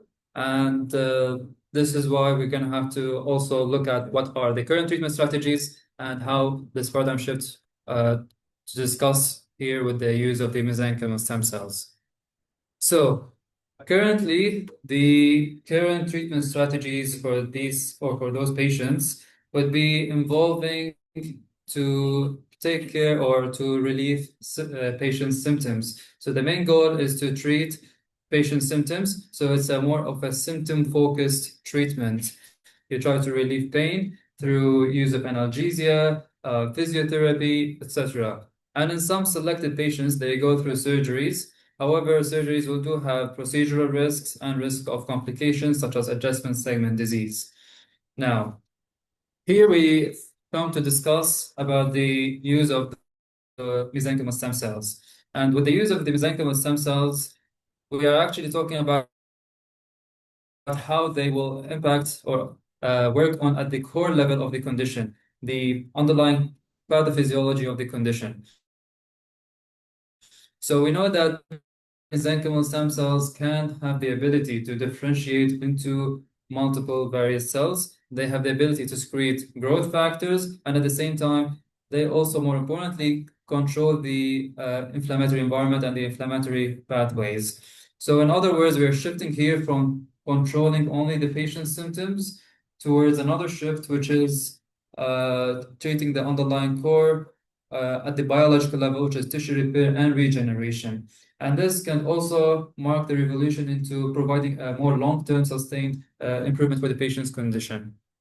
Now, in terms of the research objectives and questions, so we wanted our main aim in this systematic review is to explore the role of the mesenchymal stem cell mechanisms. Additionally, we wanted also to highlight as well if various sources of mesenchymal stem cell extraction could have different impact on the clinical radiological outcomes, along with the processing techniques and the techniques of providing or injecting those mesenchymal stem cells. Finally, we also try to highlight any gap in the literature, which will also set up later in the future what specific targets we want to highlight in the future research and also guide our treatment protocol in the future as well. Now, when it comes to methodology review, as mentioned in the slide, so two independent reviewers will have reviewed the literature. We use various databases, and we included a time period from 2005 to 2025, so to a 20-year timeline period. We use the PRISMA guideline to ensure that the methodological approach is a rigid methodological approach, and we also use a standardized form for the study selection as well. Now we have extracted types of data that we're going to talk about the next slides, and we're going to mention and discuss further about the types of data that we have extracted. So in terms of literature search, we used PubMed, we've used Google Scholar, and we used clinicaltrials.gov. We also have used various keyword searches related to the terms like degenerative diseases of the spine and various sources of mesenchymal stem cells. Now, in terms of the selection process, initially we had 61 articles. 43 studies were screened at the abstract level, and eventually 13 studies were they met the eligibility criteria and were included in our systematic review. Unfortunately, 35 studies did not meet the criteria, and some of them actually did not have enough data and inadequate reporting. So in terms of the inclusion and exclusion criteria, obviously the studies had to be written in the language of English. Obviously, the patient population that we want to look at should be patients with degenerative disease of the spine as well. We looked at the various sources of where we can extract those mesenchymal stem cells, so the adipose tissue, the umbilical cord, and the bone marrow as well. And on the other side, if we want to look at studies that shouldn't be included, studies that should have been excluded, so studies not written in English language, studies that did not target the specific population that we want to look at as well. There were review articles of other studies that did not mention the study itself, as well as we have also excluded meta-analysis to avoid any data duplication. So here comes the discussion about what type of data we extracted. So we wanted to look at 3 types of data or outcomes. We wanted to look at the clinical outcomes, how the patient feels. We wanted to look at the radiological outcomes on imaging, and we wanted to look at the safety outcomes with the use of the mesenchymal stem cells. So with clinical outcomes, as I mentioned, we want to look at the patient overall. How does the patient feel, and what are the symptoms reported by the patient? So the most important symptom is obviously pain, and we use a specific measure, it's a subjective measurement reported by the patient. It's called the visual analog scale. So in a score from 0 to 10, 0 being patient has no pain at all, 10 being the patient reports extreme pain. And then we also wanted to assess at the same time the functionality and disability impact, the functionality level of the patient and disability impact on the patient as well. So we also use the Austrian Disability Index, and we wanted to look at the extent of disability that could be causing or impacting the patient life. We also wanted to assess the patient's functionality. How do they function in their everyday life? And this was using the functional rating index.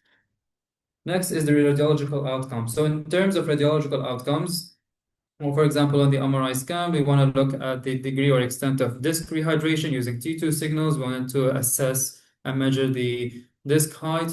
We also wanted to assess any reduction in the disc bulge. And finally, with the safety outcomes, and this comes also with the use of any new intervention and any research. And with safety outcomes, we want to obviously look at the adverse events, serious consequences or complications that could be associated with those mesenchymal stem cells. So now I'll leave the floor to Dr. Shad, and she will be exploring the rest of the data. Okay, so is it good morning or good afternoon? Anyway, good afternoon, everyone. So I'm taking over from my colleague who I think presented the introduction very well. So moving on to the studies that we, after extracting the data, so the issue with this systematic review is that the data is quite limited. And so we had various different studies that we tried to incorporate into it to try to get the best idea about how feasible this approach or treatment is for these patients. So we had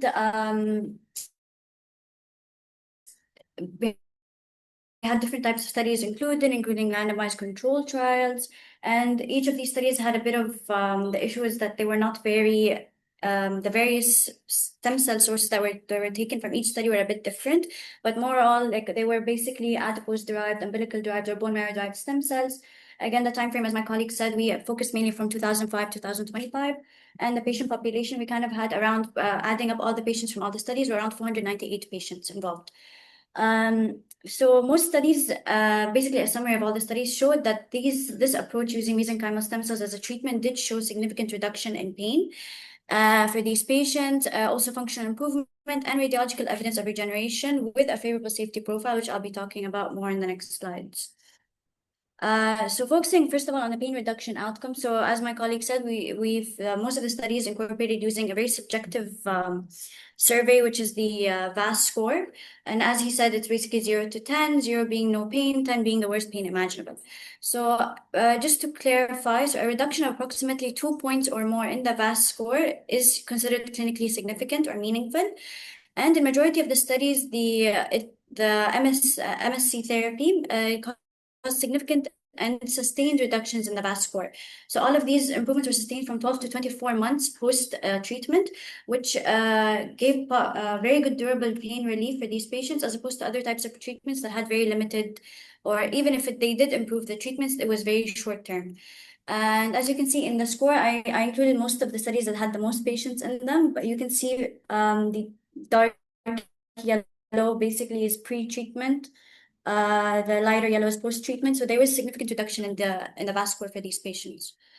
Moving on to the next item or outcome that they've looked at is the functional disability improvement. So basically, how much did this improve their quality of life and their functionality? So the functional outcomes were primarily using the Oswald Street Disability Index, or ODI, which is one of the most widely used tools for evaluating this that assesses limitations in daily activities such as walking, sitting, standing, doing any type of personal care, and it ranges from 0 to 100%. And of course, higher scores indicating greater reduction of 10 to 12 percentage points on the ODI is considered clinically meaningful. And again, all of these studies, as well as same thing seen with the VAS score, there was a statistically and clinical significant improvement in the ODI scores for these patients, which reflects how this treatment approach caused a really meaningful improvement in these patients. And this was also sustained 12 to 24 months post-treatment. Radiological evidence of regeneration. So this was a bit not as highly reported as, of course, the VAS scores and the ODI in the papers we selected. But in a majority of the papers, there was seen an improvement, a physical improvement in the actual spine of these patients. Even if it was minimal, it was better than these patients getting just pain treatment. So we saw in some papers they reported disc rehydration. So there was increased T2 signaling indicating disc rehydration, along with stabilization and improvement in the disc height was reported. And other papers also reported slower degenerative progression as compared to patients who were not given this type of treatment, and a reduction in the disc bulge as well was reported, suggesting possible structural repair as well in these patients, not just symptom relief. So for the safety profile, as again, whenever when a new treatment is proposed or type of therapy for patients, safety profile is very important to analyze. So across all the 13 studies and the 498 patients, the therapy demonstrated a strong safety profile. No serious adverse events were reported, only mild events such as transient injection site discomfort or temporary back pain because of the treatment, which resolved usually within 48 to 72 hours. So the safety consistency was observed across all the patients that received this type of therapy, regardless of the source and how it was administered. So the biological mechanisms of action for the stem cell therapy. So as we know, stem cell therapy or stem cells in general have the ability to differentiate, as my colleague said, and they do have also anti-inflammatory effects. So there's multiple biological mechanisms that go around using stem cell therapy for these patients. So mainly the anti-inflammatory effects. So they secrete anti-inflammatory cytokines and immunomodulating factors that help reduce the chronic inflammation that is responsible also for the pathophysiology of the disc degeneration. And this is also thought to contribute to the pain and the tissue breakdown, of course. There's also data that shows that MSCs also have trophic support. So they release growth factors that stimulate native disc cells, enhancing extracellular matrix production and promote tissue repair. So although a bit limited, they also have the ability to differentiate into the nucleus pulpus-like cells that are seen in the disc. This is not as widely reported, but recent research has said if you can genetically engineer these mesenchymal cells, they do have the potential to differentiate into them. Another type of mechanism that has also been studied and reported is exosome-mediated repair. So basically, they carry bioactive molecules that influence cell signaling, promoting repair, and moderating the inflammation. So this basically targets the signaling and the process from the source. So the study limitations, of course, the thing with stem cell therapy, it's quite hard to basically control how they will behave when you administer it to the patient. So not everyone might have get the same benefit as someone else. But despite promising results, there are some limitations that exist. So, for example, in this systematic review, we had heterogeneous study designs. They were not all study designs were the same, and there's a variability in MSC protocols that were given to patients across different papers, and the follow-up wasn't very long, and the amount of patients that were recruited in each paper were not, so the sample size was a bit small. This caused a bit of the outcomes that are variable across the paper, so it caused that's one of the limitations of the systemic review. So that means that could highlight the need for more advanced research for this topic. So for future research, I think this is a quite promising topic. You have, ideally you'd want large multi-center trials for these cases, try to have a more optimized protocol across them using the same sources of MSC, same type of delivery method. And the patient selection criteria, of course, has to be very specific, and it's the same across different trials to actually get a proper idea of how valuable and how useful this treatment option is. Of course, and this can help us with next generation therapy. So as I said, so stem cells now, people are experimenting with how to engineer them to kind of control their behavior. And the MSC-derived exosomes, as well as I talked about in the previous slide, all of this is gaining attention, as well as cell-free therapies that offer the similar regenerative approaches for these patients. So, clinical implications. So as I said, this does offer quite a big shift for these patients. So degenerative spine diseases can be quite debilitating for patients, especially because of the need, because if you're not unable to stop the progression, they do eventually might go into needing surgery or surgical interventions. And according to the trial and the research that we did, this option is quite safe and feasible. Of course, the limitations because of the amount of research that's done is still a bit limited. But yeah, so there is successful clinical translation with this, and it has quite a lot of potential. And the fact that it has quite a bit of how do I say it, hope for these patients, especially because they are suffering a lot with their daily lives. It's quite debilitating, especially people who cannot afford certain types of treatments. They will quite suffer, and if you can stop the disease from progressing, or if you can actually help to address the pathophysiology, these patients will not be needing things like physiotherapy or repeated pain management techniques. So in conclusion, MSC therapy appears to be safe, feasible, and an effective approach for degenerative spine disease. It offers sustained pain reduction, as we saw, functional improvement, and promising radiological evidence of regeneration. We need further high-quality evidence is needed for them with more advanced trials, but it does hold a significant potential to transform spinal care in these patients.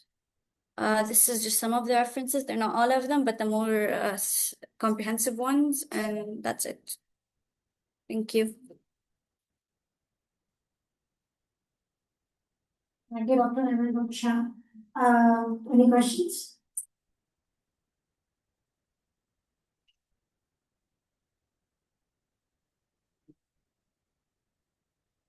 Thank you. I think it's great task that you have in front of you.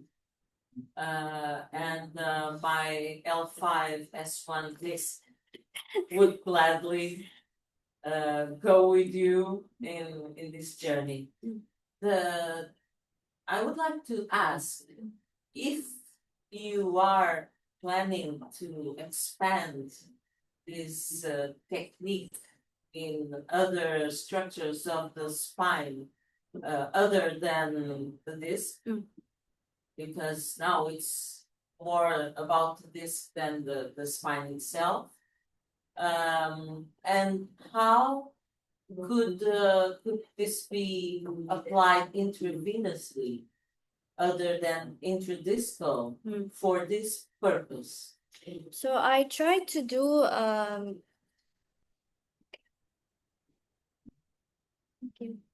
so I tried to do a bit of more research on that topic, see if how this can be expanded a bit for more like more elements of the spine that could be involved if this is feasible for it. Again, the data is quite limited, but as I said, for mesenchymal stem cell therapy, there is still a lot of ongoing research on it because a lot of people do admit that this is a very good source of treatment because basically you're essentially regenerating whatever the problem is.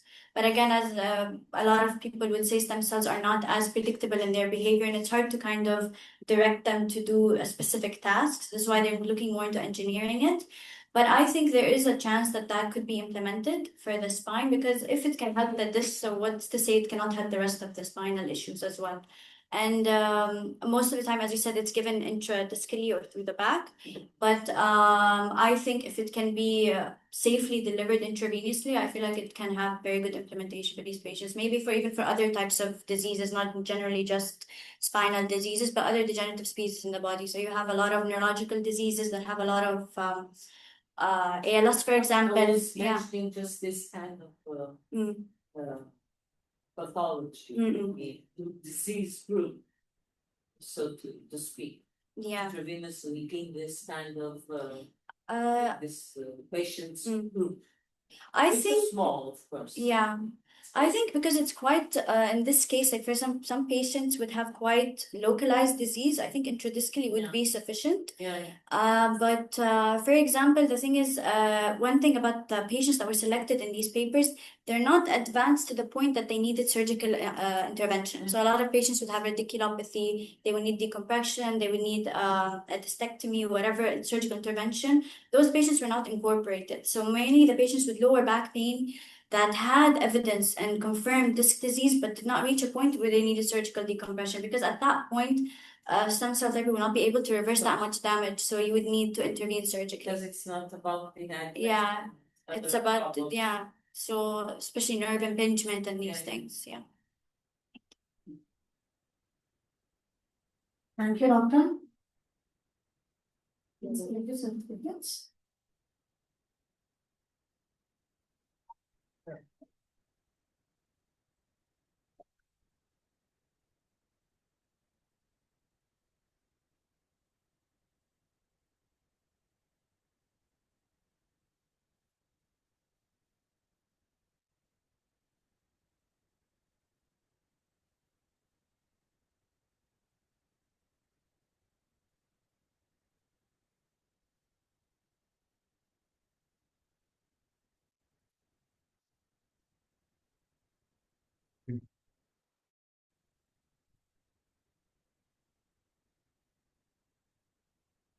So now our next presenter is Dr. Ali Ahmed.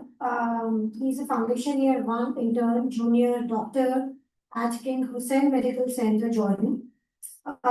His presentation title is Efficacy and Safety of Intraoperative CS131 Brachytherapy Gamma Type for Intracranial Tumors, a Systematic Review and Meta-Analysis. Please welcome Dr. Ali Ahmed.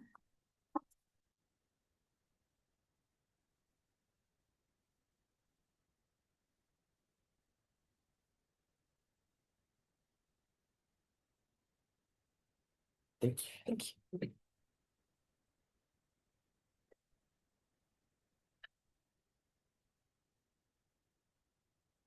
So it's a pleasure for me to be here. Thank you very much. And I am an FY1 doctor, which is an intern doctor. I just graduated a few months ago. And throughout my medical years in year 3, 4, and 5, I love neurosurgery so much, but I wasn't really sure about it. So in my final year, I went to Queen Elizabeth Hospital in Birmingham, and I had a clinic attachment for 2 months under Dr. Aaron White, Dr. White, which are consultant neurosurgeons. And I knew then that I wanted neurosurgery for sure, 100%. So following that, I wanted to do something that's not simple, not easy. I wanted an ambitious project that's difficult, but shows my initiative and shows or reflects something that I'm very passionate about. So I chose to talk about gamma tau and prime intracranial tumors. So intracranial tumors in general, right? Usually when they are resected by a neurosurgeon, some of these tumors are usually locally aggressive, right? So any margins or any tumor cells that might be left post-resection, if left as they are, will cause recurrence and will cause side effects again and will cause like a deterioration in prognosis. These would include, for example, glioblastomas, anaplastic astrocytomas, METs, or any subtotal resection of tumors due to location, right? All of these might benefit or would really need radiation post-op to increase the local control and decrease recurrence and failure. So resection alone may leave microscopic tumor cells, and if left untreated, these will cause recurrence, either local recurrence or progressive neurological damage that was worse than baseline, and need for additional interventions or other serious complications. Now, current standard of care includes use of external beam radiotherapy and static radiosurgery, or SRS, post-tumor resection. These are usually done weeks after the initial resection, and the local failure rate is highly dependent on the timing. So ideally, for example, SRS would be done between 4 and 6 weeks. And in those ranges, if it's done before 4 weeks, the failure rate is about 2.3%, which is very nice. It's good.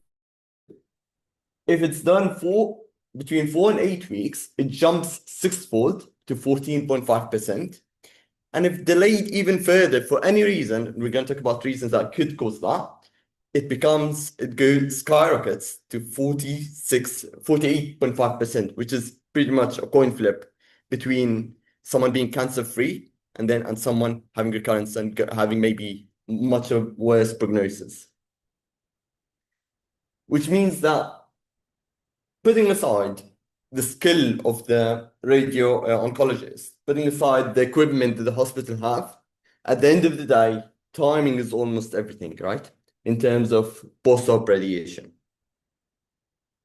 Which brings us to the first point, which flaws of traditional radiotherapy must include, at the number one spot, the delay period between the post-op resection and the start of the radiotherapy.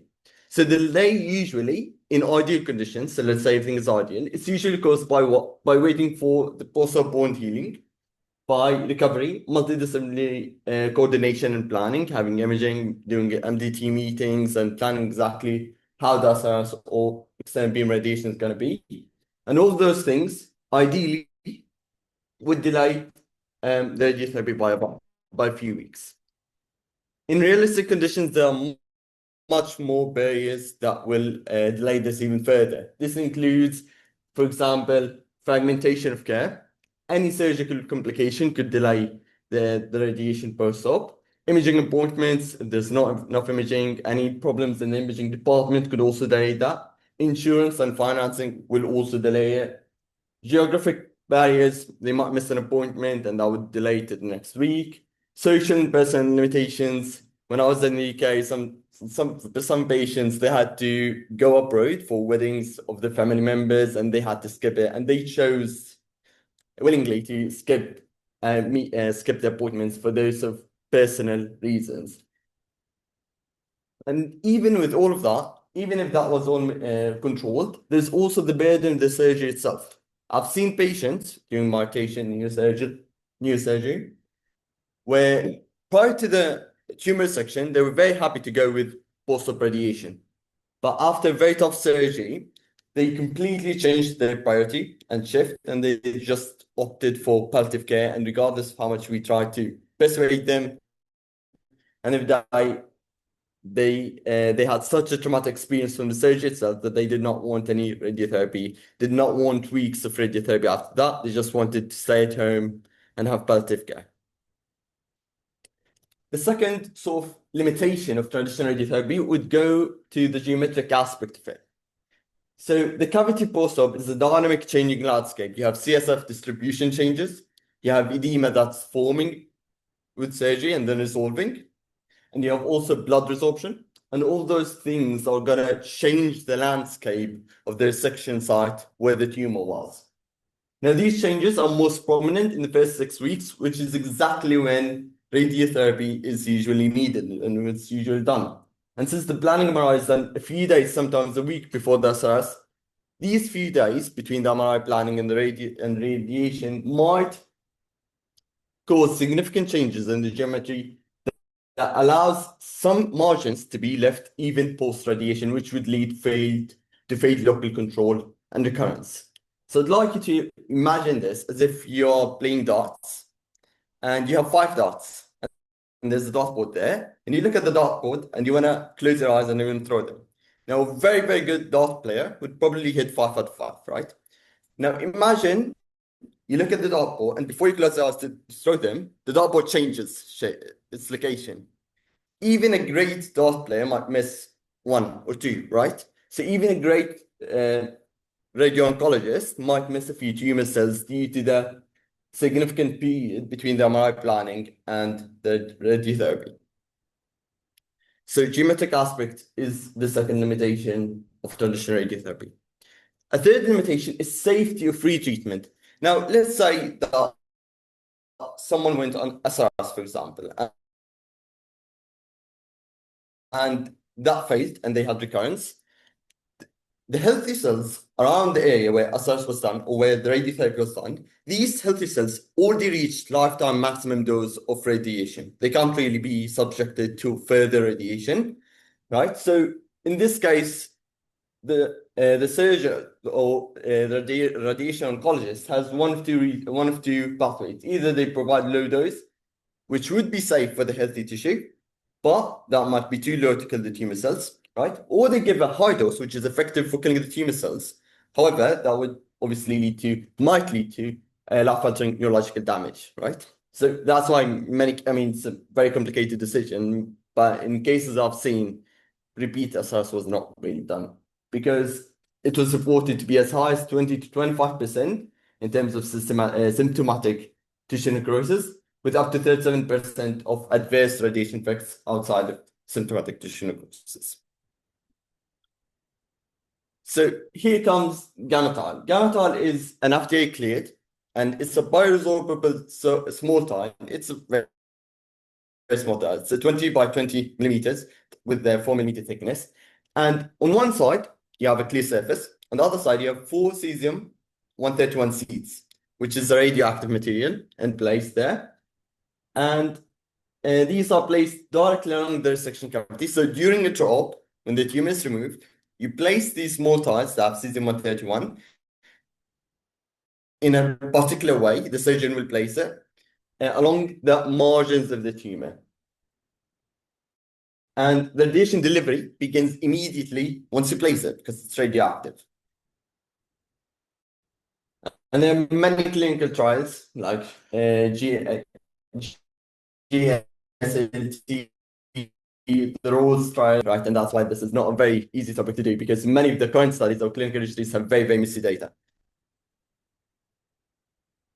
Before GammaTile was used, there was the use of iodine 125 as a sort of the same thing, but the problem with iodine is that its half-life was very long. Its half-life is 559 days. The half-life of cesium is 9.7 days, which is much better. And before GammaTile, they used to put cesium-131 seeds directly into the cavity, but would just move around so much and would give inaccurate results or non-reliable, non-predictable outcomes. So the GammaTile, being a square, made that even better. So we're talking about the newest version of the GammaTile or cesium-131 therapy. So how does GammaTile come in? It solves all 3 problems that we just talked about in traditional radiotherapy. So first of all, there's no delay. It starts at time 0. Once you resect the tumor, you place it, radiotherapy starts right away. So this does not only ensure that the radiation is delivered from moment 0, but also removes all kinds of barriers to delay. The patient is not going to have any financing issues between the delay. That's going to be before the tumor resection. So it's not going to be in delay, no geographic barriers, none of that. So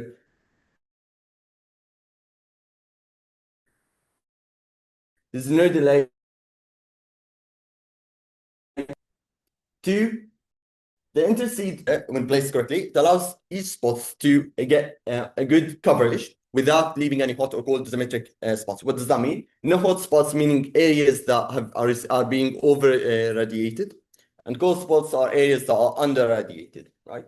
So the interseeding spacing on the gametol itself removes that kind of random variable, ensuring uniform dose delivery, and that, along with the fact that it's being done at time zero, reduces or removes the aspect of the geometric problem faced in traditional radiotherapy. The gold strand itself is also placed. It has like smooth texture on the back, and that's placed towards the healthy parenchyma, while the foreseeds or the cesium seeds are placed towards the cavity itself. And that, along with the 3 millimeter thickness and the fact that cesium 131 has a very steep fall off in radiation over short distance, gives the healthy brain a very good chance of not being affected by any radionecrosis. So it significantly reduces the radionecrosis in patients post-op. So the study objectives of this study was to do a systematic review of the latest up-to-date gametol data, along with the meta-analysis of the safety profile. As I mentioned, this was not easy at all because all the studies were clinical registries and they were all kind of messy. And there was second evaluation of local control reported descriptively by meta-analysis were feasible. 10 clinical studies for the qualitative and quantitative analysis were included and contained 251 patients with 267 tumors. The type of tumors were glioblastoma, recurrent gliomas, and meningiomas. So, in terms of safety, there was low pooled rate of symptomatic radionecrosis despite prior irradiation in many patients. And across studies, the symptomatic adverse radiation effects generally ranged from 0 to 10%. Now, obviously, this number is to be used within context. It can't really be generalized. However, if we compare that, just hypothetically, that would be compared to the 25% with traditional radiotherapy. No consistent signal of unexpected toxicity were attributed to immediate post-resection radiation. And these were the first plots done. It showed low heterogeneity. That was significant in the first plot regarding the radionecrosis. Again, this can't be generalized too much due to how limited the data is, but it gives a good idea for that can be built on further RCTs when they get published. In terms of local control, that was also viable. So including 50 recurrent glioblastomas, we looked at 6-month local control, which was put at 84%, right? So 84% had a local control at 6 months, which hints at consistent early cavity control at high-risk recurrent glioblastoma patients. I also did crude local control, which is something not included in the paper or anything. I just did it out of curiosity, and I just did it because I'd love to, like, in a few years when there becomes RCTs with established data, to compare these and look at how the picture really is. But what I did is I looked at the 46 intracranial tumors, with last follow-up being between 6 months and 18 months, and they were relatively in between, right? Most of them. So very similar, but nothing that was specifically designated. That's why I did not include it as a specific variable. I just did it out, just exploratory. And the crude local control in terms of like 10 months for the different primary intracranial tumors was around 82% when they used cesium 131, which hence that durable local control across valuable follow-up points and different intracranial tumors. But again, this cannot be taken except with context and should be built on and looked further on with RCTs that would be published in the future. Conclusion implications. Gametol enables immediate cavity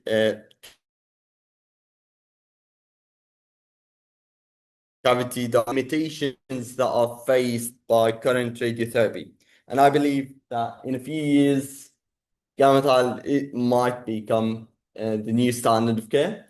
And since it's a very viable strategy of local control with minimal side effects for selected operable intracranial tumors that would benefit from post-op radiation. And that's everything. Thank you very much.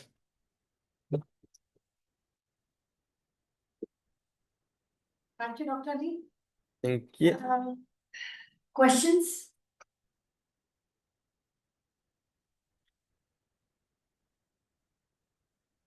Thank you, Dr. Ali. Thank you.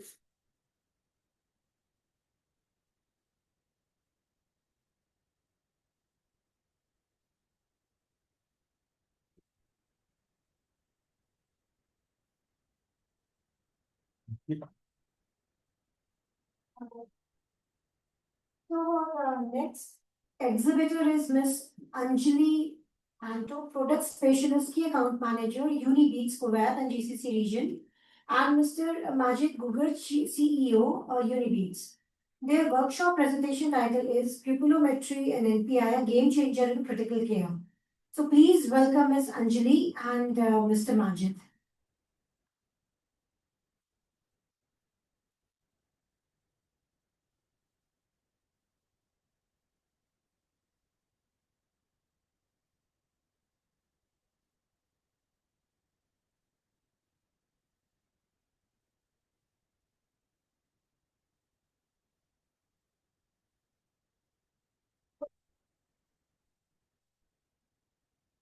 Good afternoon, everyone.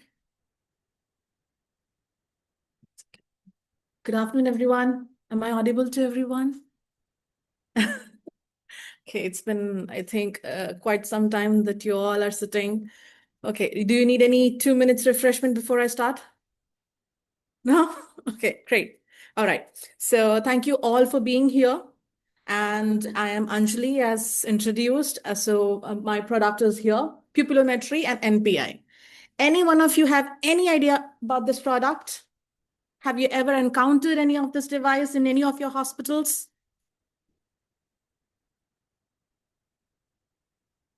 Okay, great. So it's all the more reason for me to explain then today, right? Okay, so today the focus is on how pupillometry and the Neurological Pupil Index, or NPI, are changing bedside neurological assessment in critical care. Now, for decades, the pupil exam has been a routine part of neuroassessment, but it has remained largely subjective, based on a pen light and descriptive terms like brisk or sluggish. Am I correct, everyone? Yes, anyone who has done pen light assessment would definitely know what these terms are.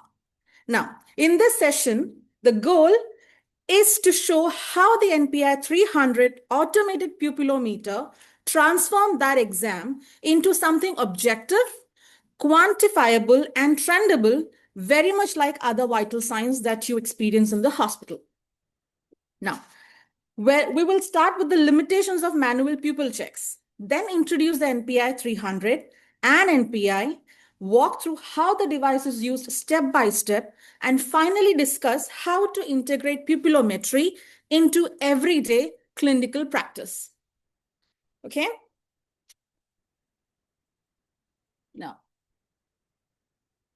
okay. Why automated pupillometry?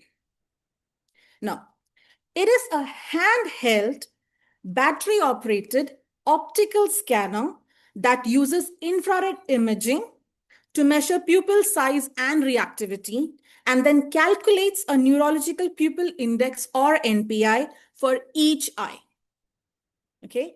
Instead of saying pupil sluggish or pupil reactive, we now have a precise number that reflects reactivity. Okay? So, why do we need a device like this? Well, manual pupil assessment is highly subjective and can be surprisingly inconsistent. I'm sure every one of you here would be agreeing with me on that note. Now, different clinicians examining the same patient may describe the response differently. Now, simply because the exam relies on individual perception, ambient light, pen light intensity, and even examiner fatigue, I can definitely say doctors are overworked at times. So, yet, pupillary changes are often among the earliest signs of neurological deterioration. If subtle changes are missed or not communicated early, there is a real risk of delayed intervention and worst outcomes. So the core problem is not the importance of the pupil exam, but the lack of objectivity and standardization in how it is done. Okay.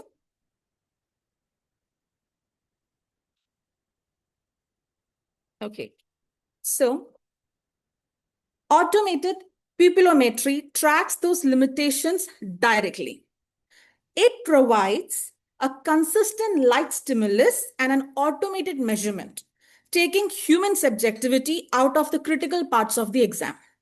The device improves accuracy and reliability, and very importantly, it makes the pupil exam trendable over time in exactly the same way we trend blood pressure or heart rate of a patient.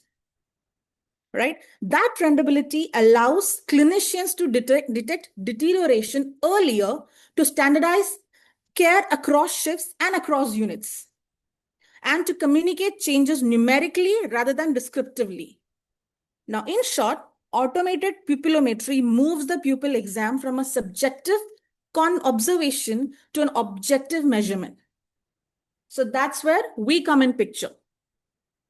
All right. So NPI 300 is designed to bring this objective approach to any area where a neurological exam is performed. So it is used in neurocritical care units, general ICUs, emergency departments, progressive care units, and increasingly other settings where rapid detection of neurological change does matter. Now, it measures pupil size and reactivity, calculates the NPI for each eye, and displays the results within a few seconds at the bedside of the patient. Now, let's look in more detail at what NPI is and why is it so useful. Okay. NPI is the Neurological Pupil Index, a numeric score that summarizes how normal or abnormal the pupillary light reflex is. Now, instead of trying to mentally combine observations about speed, amplitude, and symmetry of the response, the device does that for us and gives a single number for each eye. That number can be trended over time, just like any other vital sign. Okay. Now, NPI ranges from 0.0 to 4.9. Values of 3.0 or above are considered within the normal range, roughly what we would traditionally call brisk in medical terms. Now, values below 3 suggest an abnormal pupil response, and an NPI of 0 indicates a non-reactive, immeasurable, or atypical pupil. Now, because this is a numeric measure, it is far easier to detect a downward trend. For example, a change from 4.3 to 3.1 to 2.4 than when using subjective descriptions. Now, NPI has also been shown to remain interpretable in patients receiving sedatives, opioids, and neuromuscular blockers, where manual assessment becomes particularly challenging. This is one reason it is gaining traction in critical care environments at the moment as we speak. Now, how NPI is calculated? Here, NPI is not a single raw measurement. During a brief 3-second measurement, the device records about 90 infrared images, 96 flashes, and capturing the pupil's entire response to light from baseline size to constriction to redilation.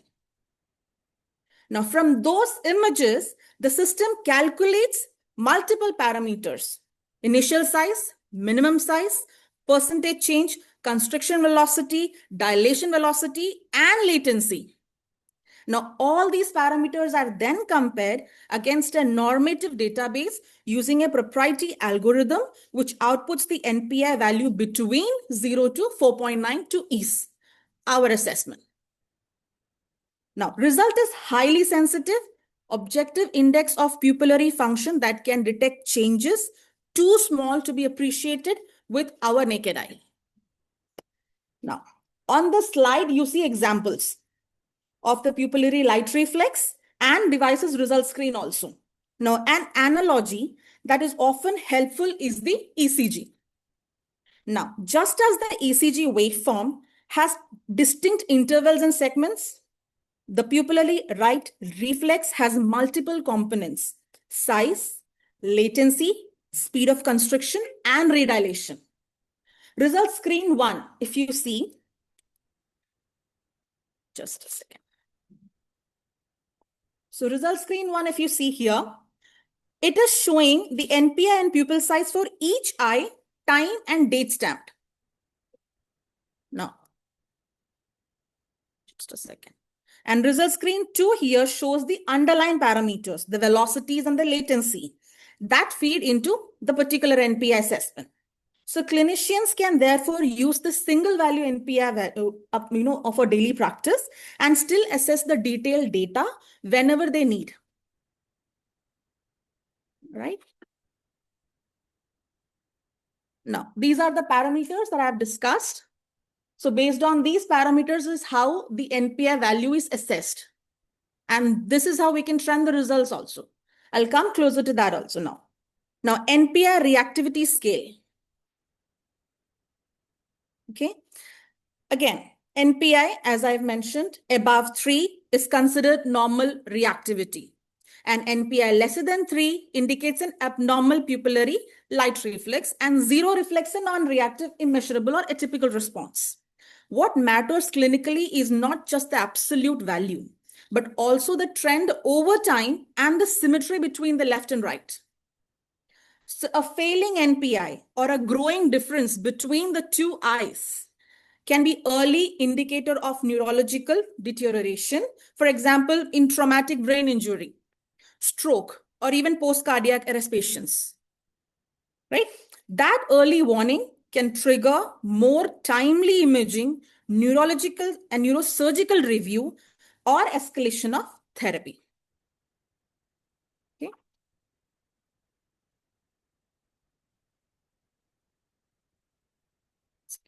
Now, NPI 300 is a handheld optical scanner with a built-in infrared camera and an LED light source. When a measurement is started, a standardized light stimulus is delivered and the device captures around 90 images over a 3-second period. Now, the internal processor then analyzes the entire pupillary response and displays NPI and pupil size for each eye on the touchscreen of the device. Now, everything happens automatically. The clinician's main task is correct positioning and triggering of the measurement. Right? Now, SmartGuard. SmartGuard is the disposable interface between the device and the patient. All right? So it serves several roles. The first thing is it keeps the device at a consistent distance from the eye of the patient. Also, it helps with infection control by being single patient use. Third, it contains an RFID memory chip that stores up to 168 bilateral readings, about a week of hourly, and however you want to trend, the window timings. Now, when the patient is discharged, the SmartCam can be electronically disabled so that the data are cleared, supporting the compliance standards. Right? Now, NPI 300 and SmartGuard together. Together, the NPI 300 and SmartGuard form a patient-specific system. The pupillometer handles the optics, light stimulus, and processing, while the SmartGuard ensures correct distance and stores the patient's measurements. This combination actually reduces user errors, ensures consistent technique, and simplifies ongoing trending because readings remain tied to the correct patient. For busy clinical teams, it means faster, more reliable pupil exams with better documentation. Now, coming back to the device ergonomics. This device is designed to be comfortable to hold, even when you're wearing gloves or not. Now, weighing less than almost small tablets that you use while containing advanced option and processing hardware. It uses wireless charging, minimizing moving parts that might wear out over time, and supports extended standby and operational battery life. In practice, this means the device can sit on its charging station between uses and always be ready when needed. Now, this charging station indicator lights. Very simple, very easy, very convenient to actually look in and understand. First is the charging station uses simple color-coded indicators to show status. The white light indicates that the power is present at the station when plugged in. Now, a blue light indicates active charging of the pupillometer, and a green light indicates that the device is fully charged and ready to go. Now, coming back to amber, if there is a charging problem, an amber or orange light appears, and promoting staff to check connections or the device. The straightforward system makes it easy to use at a glance, and that the device is available for use all the time. Now, turning on. Now, how this device can be used. I would give out these informations, and I would like all of you to please try the device that's there in my station in the booth. And I would really like all of you to give your feedback also. Now, when the NPI 300 is sitting in its charging station, it remains powered, but will go to sleep after a few minutes, after 5 minutes, and the screen turns off to allow efficient charging. Now, simply removing it from the station wakes it up. When it is off the station, the device will go to sleep after about 5 minutes of inactivity and will fully power down after about 20 minutes of inactivity to reserve power. Now, a brief press of the power button on the side turns it back on. Pressing and holding powers it down, just the same way as we use our phone. Now, in a day-to-day practice, the recommended habit is to return the device back to its charger between uses, so it will be always charged and ready to go. Here, using the pupillometer, this is the basic workflow of how this device is going to be used. The main steps are, as you've seen, attach the smart card, enter or scan the patient ID, position the device correctly at the eye, take bilateral measurements, review, document, and trend your results. So we will now walk through each of these one by one. So quickly, the process is very quick. Once the smart card is attached, the patient is selected. Each eye can be measured in about 3 seconds. Now, for busy ICUs and emergency departments, this speed and repeatability are crucial because it makes it realistic in incorporate pupillometry into routine assessments without significantly adding to the workload. Some systems also include training videos, which can help teams become more comfortable with the workflow very quickly. All right. So step by step, if you see, attach, identify, position, and measure. We'll come to this. Okay. Now, attach the smart card. When you remove the device from the charging station, a prompt appears on the main screen, that is attach smart card. You'll see it there. Now, to attach it, place the smart card over the camera opening with the firm pad at the bottom. The 6 o'clock position and then slide it on until you hear an audible click sound. Okay, this ensures it is fully seated and at the correct orientation to use. Now, to remove it, again, gently squeeze at the side tab, slide it off, taking care not to touch the lens. Now, this simple step is important for both measurement, accuracy, and infection control. Because if you're using it on the patients and you're touching it on the lens, you're again using the other smart card of another patient. Right? Now, using the NPI on the patient. So once the patient smart card is attached, the next step is to associate with the correct patient. There are 2 ways to actually enter the patient. Okay. there are two. So first you can scan code and use the built-in barcode scanner to read the patient's wristband. You aim the light at the barcode. When the scan is successful, you hear an audible beep and the ID will appear on the screen for your validation. That is first step. Now, second of all, you can select manual ID, type the patient identifier directly using the on-screen keyboard, this keypad. Now, once verified and accepted, the ID is stored on both the smart card and a chip and in the device. So all subsequent pupil measurements are linked to that patient. Now, this avoids mix-ups and allows accurate trending across time and across different devices. Regardless of how many devices you use as NPI 300, if the smart card is registered to one patient, it remains to that patient. The readings will not change. You can trend the results with that particular smart card. So next is positioning the pupilometer. Correct positioning is simple, but very important.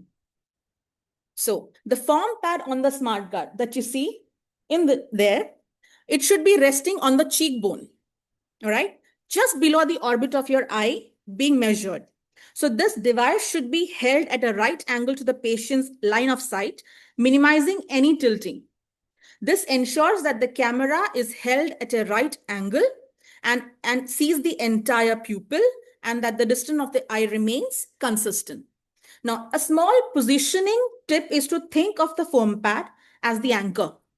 If it sits comfortably at the base of the orbit, the rest of the device naturally falls into the right place.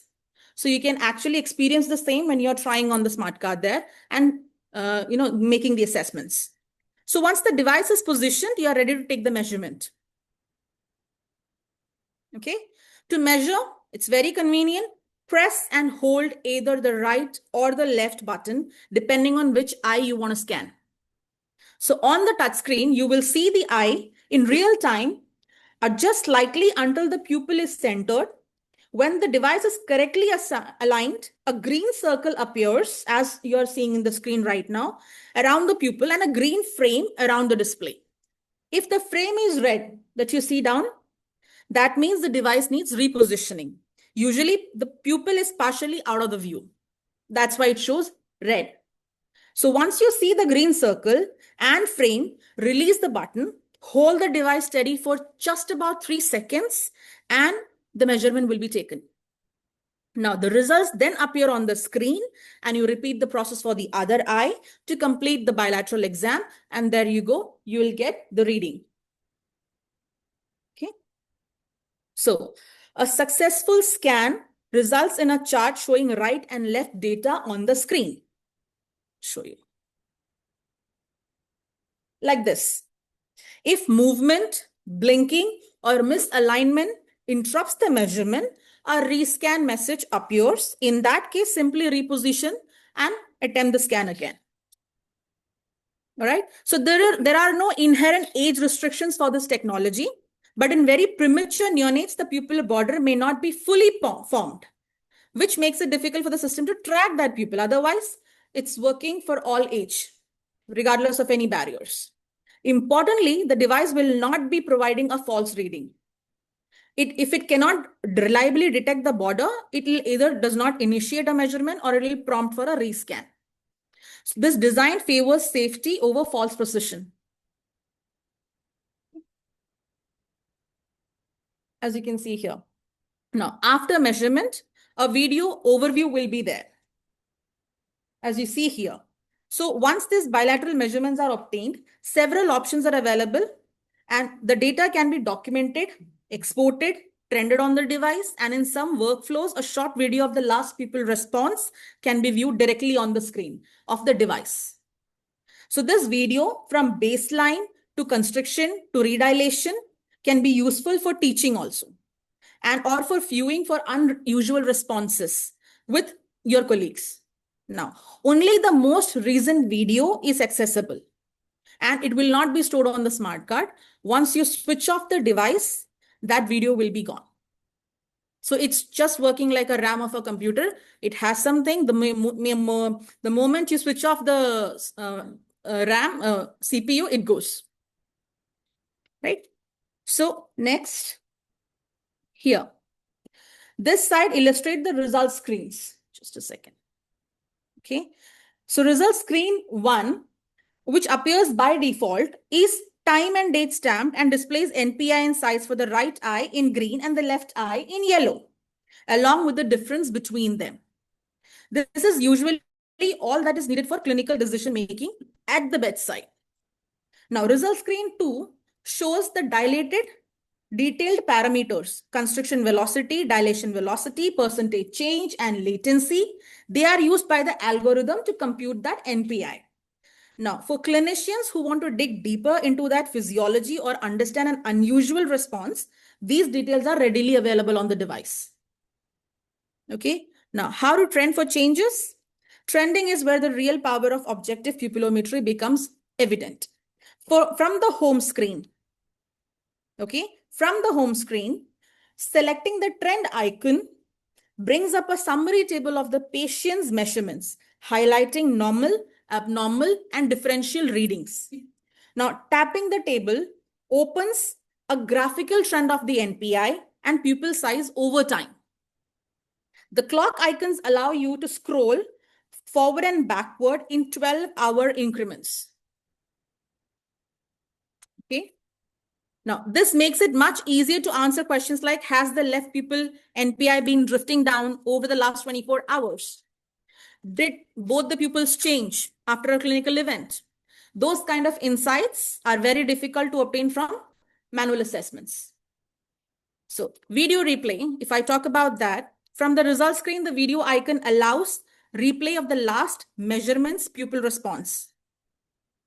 This one. Okay. Only the most recent video is available, and once the device powers off, the video cannot be replayed. Now, patient records, this is the real-time viewing. The device can also be used to review past measurements. From the home screen, select the records icon, opens stored patient data. There are two options: attach a patient smart card and tap the smart card icon. You will read all the data that is stored in that particular clip. Or select the patient ID to view data stored locally on that pupillometer.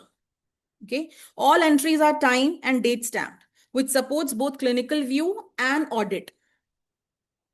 Okay. Now, returning to the home screen, navigation is very simple here. The right and left button acts as back buttons and forward buttons. So pressing them steps you back through screens until you reach the home screen. So this works even with gloved hands and avoids complex on-screen menus. You can even do the settings menu accessible from the home screen. You can adjust your time, date, change display options, manage smart card functions such as disabling using smart cards. Okay.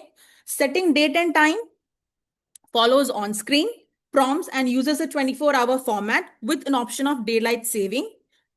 And disable smart card function, as you can see there are delete and disable option available in the settings area. So once you attach the smart card, you can get these options available. This will be popping out in orange color. Okay. So once the smart card is used and the patient is discharged, you no longer require the smart card. You can go to this option. You can disable the smart card. Once you disable the smart card, that means that smart card will erase all the data that was stored in that particular smart card, and then that smart card can be disposed of. Right. Now, next is cleaning steps. Very easy. Regarding cleaning and maintenance, the NPI 300 and its charging station can be easily and safely cleaned up with 70% isopropyl alcohol using a soft, lint-free cloth that is not oversaturated. Just squeeze off the excess liquid, wipe it out, and it's good to go. Okay. Just liquid should not be allowed to pool or inside the device, or abrasive or sharp tools should be avoided from the screen because it's touch screen of the device. Okay. Now, next is how to incorporate pupillometry into the clinical practice. Having covered the technology and workflow, the final question is, how do we integrate pupillometry into your everyday practice? Now, automated pupillometry can be built into existing neuroassessment protocols, for example, performing NPI measurements at defined intervals in neurocritical care, trauma, stroke, and post-cardiac patients. It is particularly useful in emergency departments, ICUs, neurocritical care units, where early detection of neurological deterioration can influence decisions about imaging, surgical intervention, and monitoring intensity. Okay, so using NPI as a standard part of the exam helps to standardize assessments between providers and across shifts. Now, adoption of automated pupillometry is growing rapidly. More than 900 hospitals in the United States now use pupillometry, including over 70% of the top neurology and neurosurgery centers. In GCC region, including MOH hospitals such as Al-Amiri, Al-Farvania, Jabba, Cleveland, Fujairah, and Ibn Sina have successfully implemented the technology, reflecting strong local interest in objective neuromonitoring. Now, this pattern demonstrates that quantitative pupillometry is moving from a new technology to standard practice in many advanced centers. So here are some clinical references. I can share it with you. And we have abundance of science when it comes to the newsletters, clinical publications. I have copies available with me. I would love you guys to have a look into it. Please, at your convenience, come to my station. I'll be able to, explain you even more detail than what I'm already explaining. Okay. So just to conclude, just to summarize, the NPI 300 pupillometer transformed the traditional pupil exams from a subjective variable bedside observation into an objective, standardized, and trendable neurological vital sign. By providing quantified NPI values, detailed pupillary parameters, and easy trending over time, it supports earlier detection of neurological deterioration and improves communication among other teams. So that's it from my side. Thank you. Thank you. So anybody, any question? Or I urge you all to visit the station and use it practically. Yes. I would love to invite you all to please come there. I have arranged everything for you guys to please have a physical examination of the device, our NPI technology. Please, I'd be open to any questions once you use it.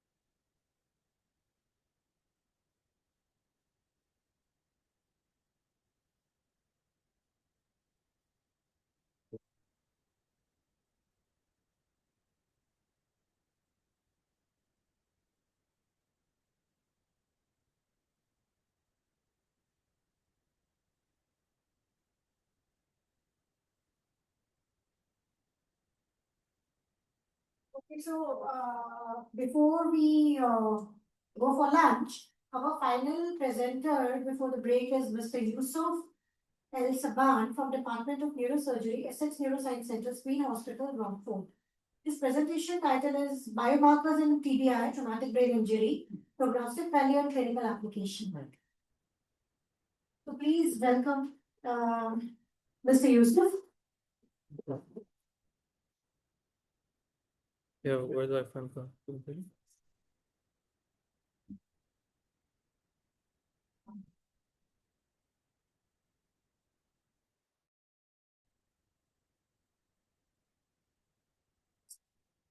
Yeah, thank you. Okay. So good afternoon, everyone.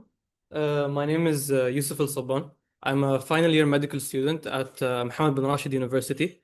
So for today, I'll actually be presenting our narrative review about the prognostic value of biomarkers in traumatic brain injury. So this specific topic I found to be very interesting because I realized medicine is going towards personalized medicine, where they're looking into biomarkers, they're looking how to treat every patient based on personalized patient. So rather than listing individual biomarkers throughout the presentation, I'll be grouping them and I'll explaining one by one how I want to create a framework to how to approach these patients, basically. So just before I proceed, I would like to share that there's no disclosures for this presentation. So in traumatic brain injury, we frequently encounter a clinical paradox. So sometimes we can have two patients who come in with similar GCS, similar CT findings, but at the end they have completely different clinical trajectories. Now, what's the reason behind this? So current prognostic tools, they focus primarily on structural injury. However, they often fail or they're unable to look at specific biological differences or biological changes that occur. And this is exactly what we're looking here, the secondary brain injury. What happens exactly to the brain, not just structural wise. So you all must be thinking, how am I coming up here and saying that CT and GCS aren't something we can depend on? That's exactly not what I'm saying. I'm saying we need biomarkers to work together with already existing prognostic tools to help create a better picture to see how to prognosticate the patient and how to take specific decisions when we're treating the patient. So the limitations of current prognostic tools include that they look at only one dimension of the injury. For example, CT images, they specifically look at the structural changes. GCS specifically looks at snapshots of neurological status at a specific time where you're checking this GCS. And when, for example, if you're using the ICP monitor, it's already too late. We're looking at the damage that already occurred. And this is why I'm saying that we need to find these biomarkers, the biomarkers to use with our already existing biomarkers to create a framework where we can say, okay, we can see the biological changes that occurred and we can tell exactly what we can do and what decisions we need to take. So based on the literature we reviewed, these biomarkers, I'll go through them now, but they can be separated into 4 specific groups when we're talking about neurosurgery. First of all is the astroglial injury, neuronal injury, axonal injury, and lastly, inflammatory and metabolism. So organizing them in this way will help us, first of all, understand at what given time we are at the injury. For example, if a patient is in the ICU, at what point is the patient in? Is he too far into the injury? Is there something we can do? What exactly is damaged? So the aim of this study was to evaluate the prognostic significance of multiple biomarkers that already exist, but relate them to traumatic brain injury. And we reviewed current literature relating these biomarkers to clinical outcomes of already existing patients. So first off, our first domain is the astroglial injury. So they primarily reflected by 2 biomarkers based on our literature, starting off with S100B and GFAP. So astrocytes, as you all know, they are the support system of the CNS. They help maintain homeostasis. They're among the earliest responders to injury when the brain is injured. So damage to these cells, along with reactive gliosis, leads to the release of astroglial proteins into the CSF and into the blood. And this is what we're looking at. So across multiple studies, we realized that the elevated levels of S100B and GFAP have been shown to correlate with injury severity and unfavorable outcomes early on. And as you can see here, these are shown to be early biomarkers that we can use. And from a prognostic perspective, astroglial biomarkers provide insight into the brain's early biological response to the trauma. Our second domain is a neuronal injury, which is reflected by UCHL1 and neuron-specific enolase or NSE. So unlike the astroglial injuries, which is injury to the supporting cells, these are direct injury to the neurons themselves. So across the literature we reviewed, elevated levels correlated with increasing severity as well of traumatic brain injury with worse clinical outcomes. So importantly, persistently elevated neural biomarkers suggest ongoing and irreversible neuronal injury. So again, these are, when we see this, we realize that the neurons themselves are the ones that are damaged. Now, for our third domain is the axonal injury. For this, we have to focus on delayed injury. So here it is shown specifically by tau protein. So it's particularly important because it explains why some patients, relatively mild initial imaging, normal GCS initially are okay, but then they suddenly develop significant neurological deficits at the end of their stay. So the tau release tends to follow slower kinetics compared to other, so that's why it is counted as a delayed biomarker. So across the literature, elevated tau levels have been associated with delayed clinical deterioration and poorer longer outcomes. Now, for inflammation and metabolism, this is quite an important biomarker domain because this looks at secondary brain injury, and this is one of the main prognostication outcomes we can look at. So here we can focus on IL-6, TNF-alpha, lactate pyruvate ratio. So these biomarkers are particularly relevant to secondary brain injury, as I've mentioned, which often evolves from hours to days to even longer. So these elevated markers ongoing in neuroinflammation, while metabolic markers indicate cerebral energy failure and ischemic stress that's occurring. So unlike the earlier injury domains again, these are confined to, the others are confined to a singular time point, whether it's early, whether it's mid, or whether it's at the end. Now here, as you can see here on our system, is that this goes throughout. So you have inflammation throughout of the traumatic brain injury, but it's how much they increase is how we can basically tell how far ahead is this patient deteriorating. So now that we understand these domains, why does this matter clinically? Why should we even think of any of this? So instead of looking at each biomarker individually, for example, S100B alone or whatever, looking at them through this framework will help add the biological context that we need that's missing from our prognostic tools right now. So these biomarkers are not meant to replace any prognostic tools we already have, but it's meant to create a framework to all use together. So it can also support counseling patients, explaining to them the prognosis of what we expect the patient to reach, basically. Well, if they're so important, why are they not used already? Why are they not standard of care? So despite their potential, there are important limitations that currently restrict their routine use. And these include that these biomarker levels change over time. So their interpretation depends on when you ask for these biomarkers, whether it's on presentation, whether it's a couple of days, a couple of weeks into the stay of the patient. It depends on when.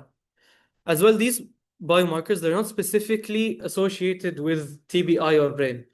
They're affected and influenced by extracranial injury. So if the patient has other injuries, has ongoing infection, some of them can be increased. As well, finally, there's no variability in laboratory assays. So sometimes some labs have specific numbers, some labs have specific numbers. So there's no specific guideline we can follow. So for these reasons, the biomarkers are best viewed as supportive tools rather than standalone prognosis. Now, when we look across the literature, several gaps become clear to us. First, there's a lack of standardized thresholds for many biomarkers, as I've just mentioned. Secondly, most biomarkers have been studied in isolation, and this is exactly what we need. We need to group them as I've shown you here. We need to group them into astroglial injury, into the inflammation, etc., so we can understand them, because each biomarker we see alone, we will not understand anything from them. Now, finally, broader prospective validation needs to be used. So we need proof of them being used in clinical practice. Now, finally, just before I conclude, traumatic brain injury goes beyond just what the structural image or clinical assessments that we've talked about. So this narrative review highlights exactly this, where biomarkers reflect biological injury processes, including the acroglial injury, neuronal injuries, axonal injuries, and secondary inflammation. So again, I'd like to emphasize this, that we are not replacing existing neurosurgical tools, but their value comes in integration into biologically informed frameworks.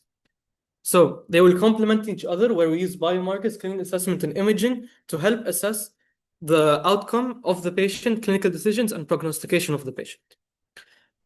Now, finally, I'd just like to acknowledge my mentors, Dr. Ahmed Hafiz and Professor Nando. And thank you. And if you'd like to connect with me at any time, these are my socials. Thank you.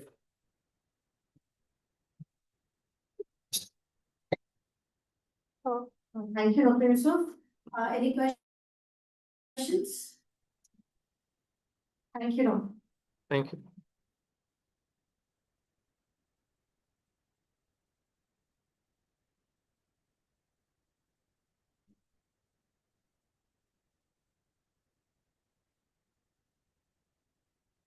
Thank you. Thank you. Thank you, Tom.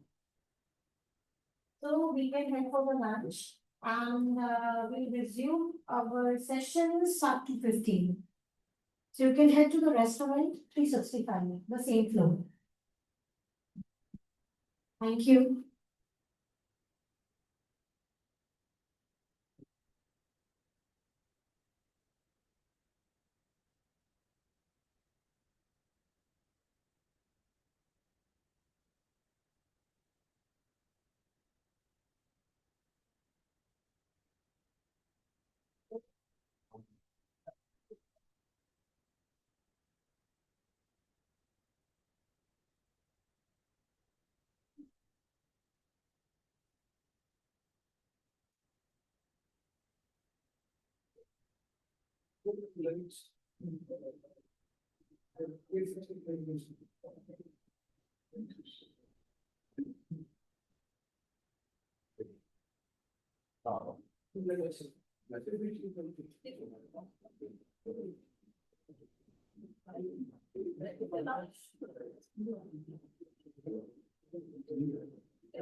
Yes. So I have a presentation. So this is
Which one?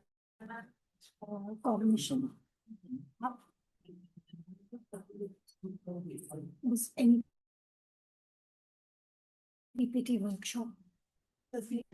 This any PPT workshop number 4. Okay. This one. You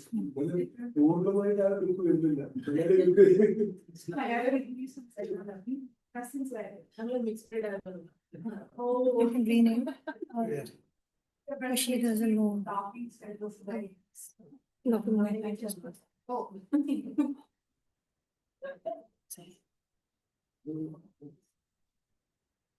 And if you remember, we can remove this. Script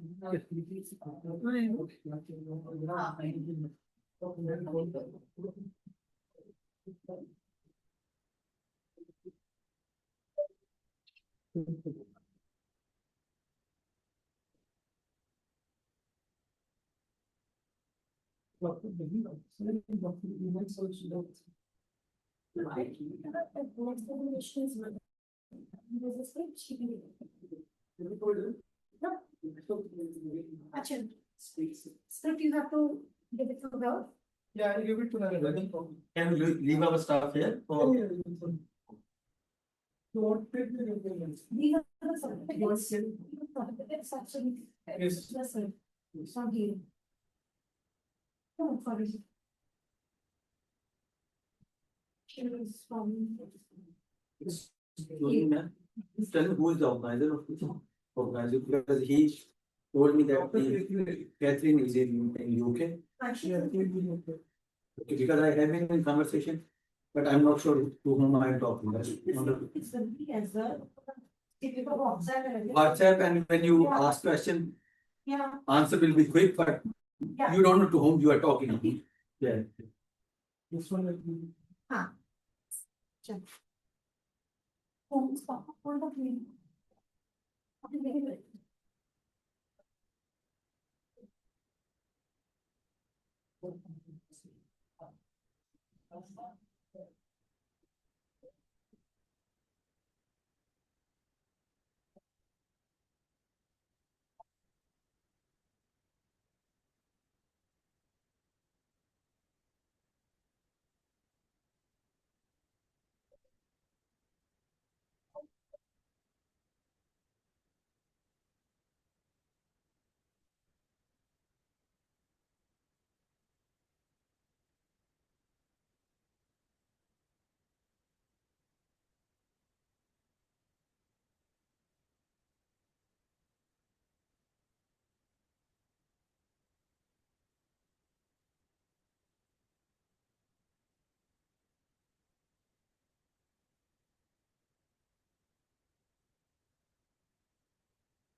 And this finger to PPT here. It's okay.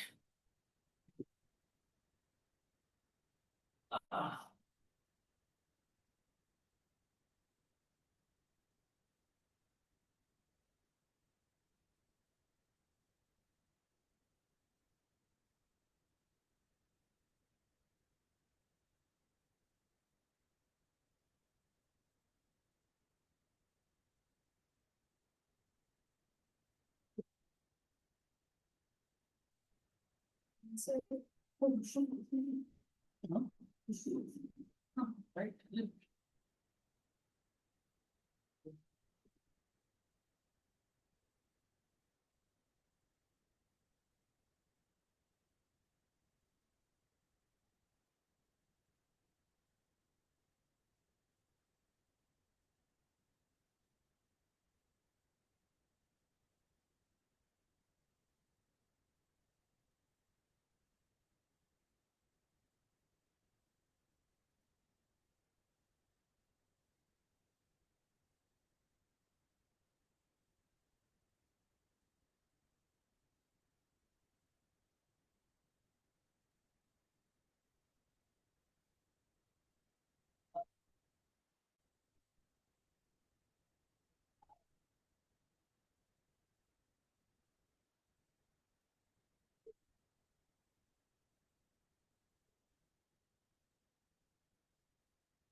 I think I just say out if it's cold.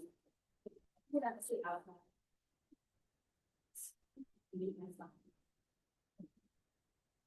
It's so cold.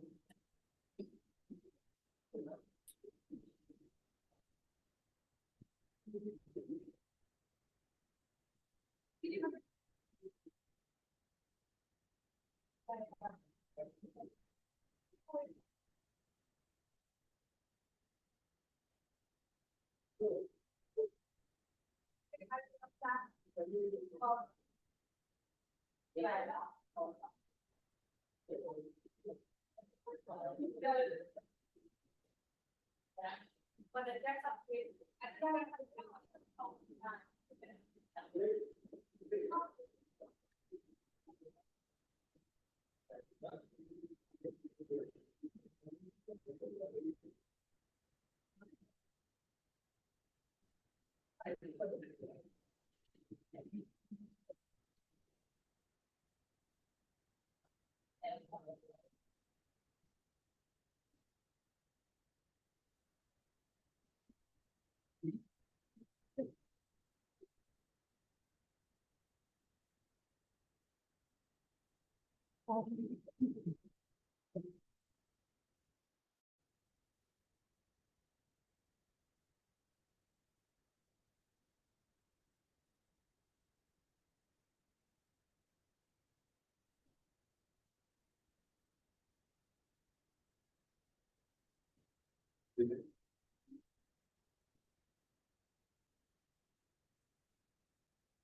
have to present and make sure that let's try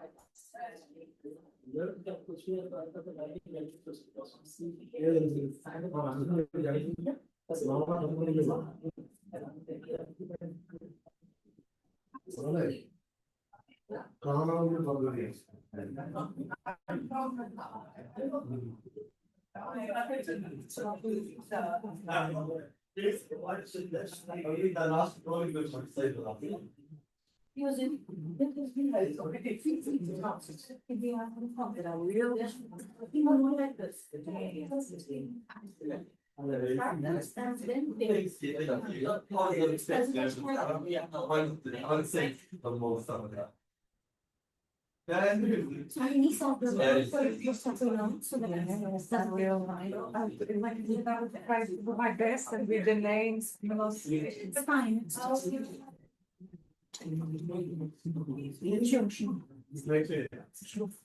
So Elise will present this week. I will present it to her. And Dr. Elise.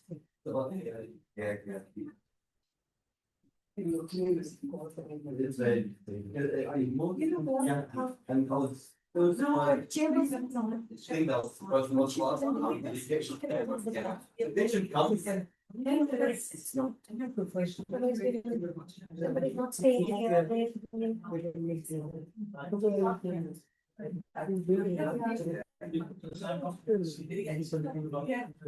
One of the biggest understanding.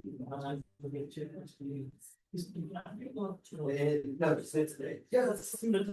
so before you close, was the treatment, they said, and it's for the grateful, so in a few months, it goes along. Yeah. Yeah, no, it doesn't say, it's published in class, so over months it will go on the site. Yeah.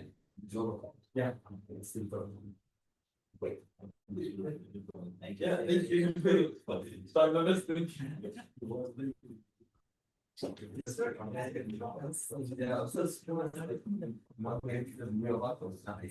Probably biased for all three every day.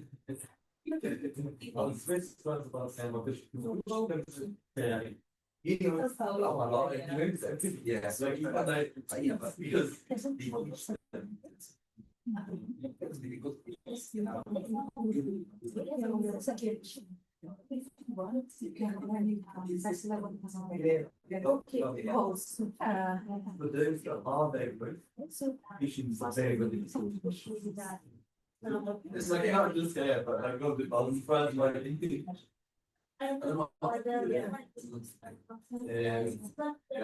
No, I was yeah, because you know but it's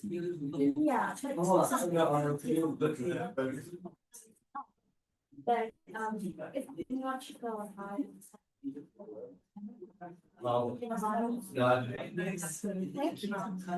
Thank you. No, I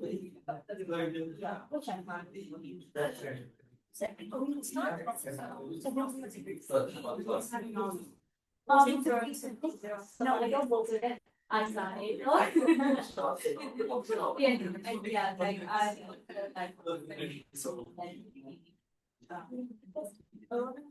And finish teaching that on one hand.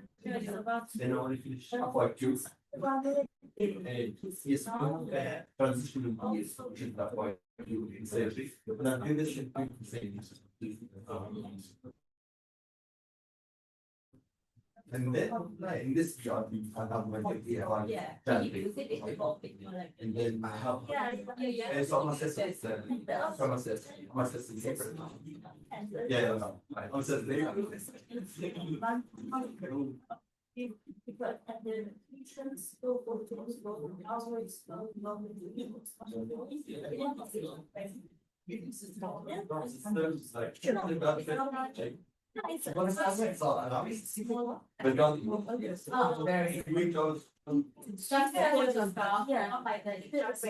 Hello. Hello. Hello, everyone. So we are going to start again. Welcome. I hope you had a lovely lunch. So we are going to start now our session with Dr. Moita that is going to talk about remapping the brain and orchestrating cognition. Thank you. Thank you, Dr. Anise. So finally, I'm here. I was here since morning, but eventually I'm on stage speaking for you all. So we talked a lot about neurosurgery, dissecting the brain, sutures, tumors, all those things which are actually related with the brain disease and the disorders and TBI and stroke and all that stuff. Now, moving apart from that, let's see the functions of the brain in a different sense. Before I move with my presentation, I would like to understand from all of you esteemed, knowledgeable participants, doctors, clinicians, surgeons, what is the difference between cognitive health and mental health? What is the difference?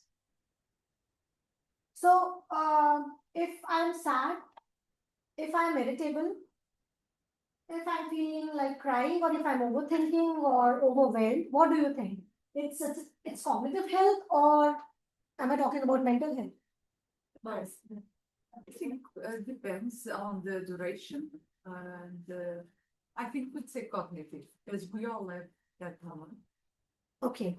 So when I speak about cognition or cognitive health, I am talking about your lower order and higher order cognitive functions.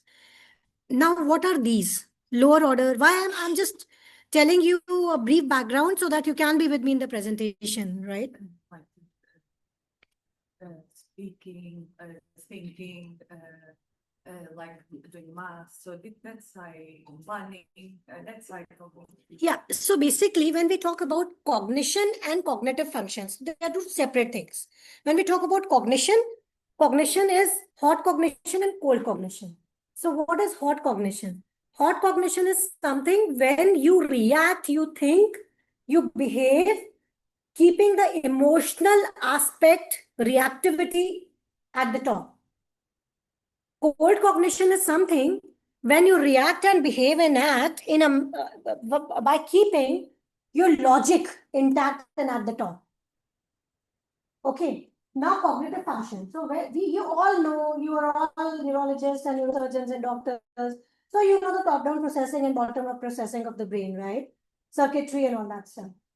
So when we talk about cognitive functions, there are two types, lower order and higher order cognitive functions. So when we talk about lower order cognitive functions, it's just memory, focus, and attention, nothing beyond that. When I talk about higher order cognitive functions, then what are those?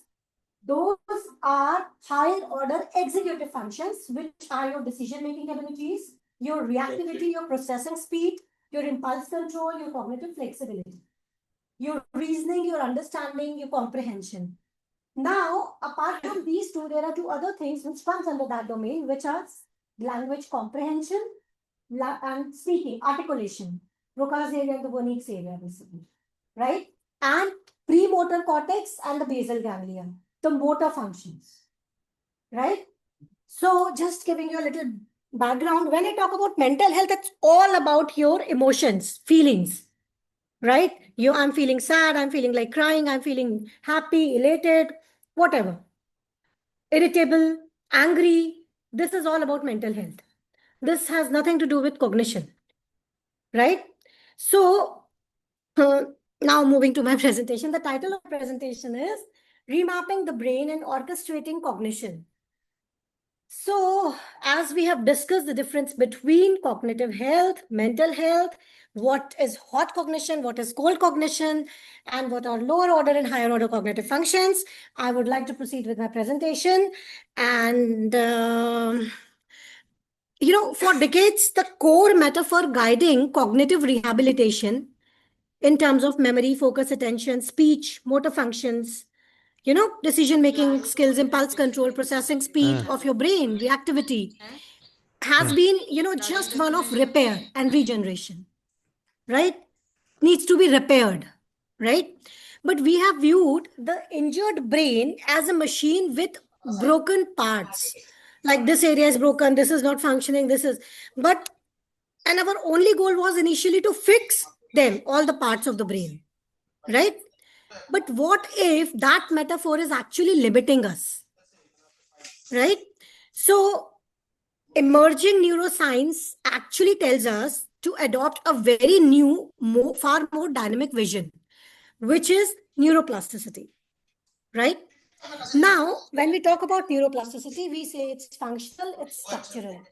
Two types of neuroplasticity, functional and structural. When I talk about rehabilitation, cognitive rehabilitation, I must say this thing that to induce functional neuroplastic changes, it's easy.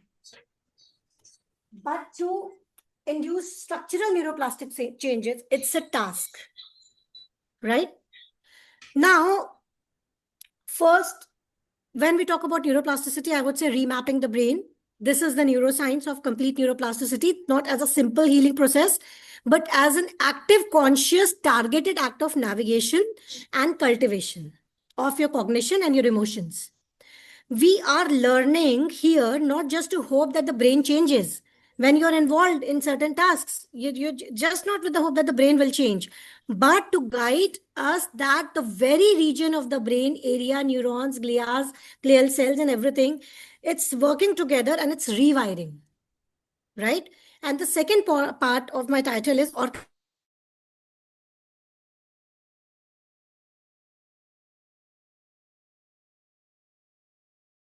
them as a maestro, like a symphony, right? So because cognition isn't just a collection of, as I mentioned, solitary, that requires integration, that requires timing, and that requires harmony, a synchronicity, right? So together, these two principles form the foundation of a paradigm shift. So today we will actually explore what will happen when we move just from a normal concept of having memory and brain repair and regeneration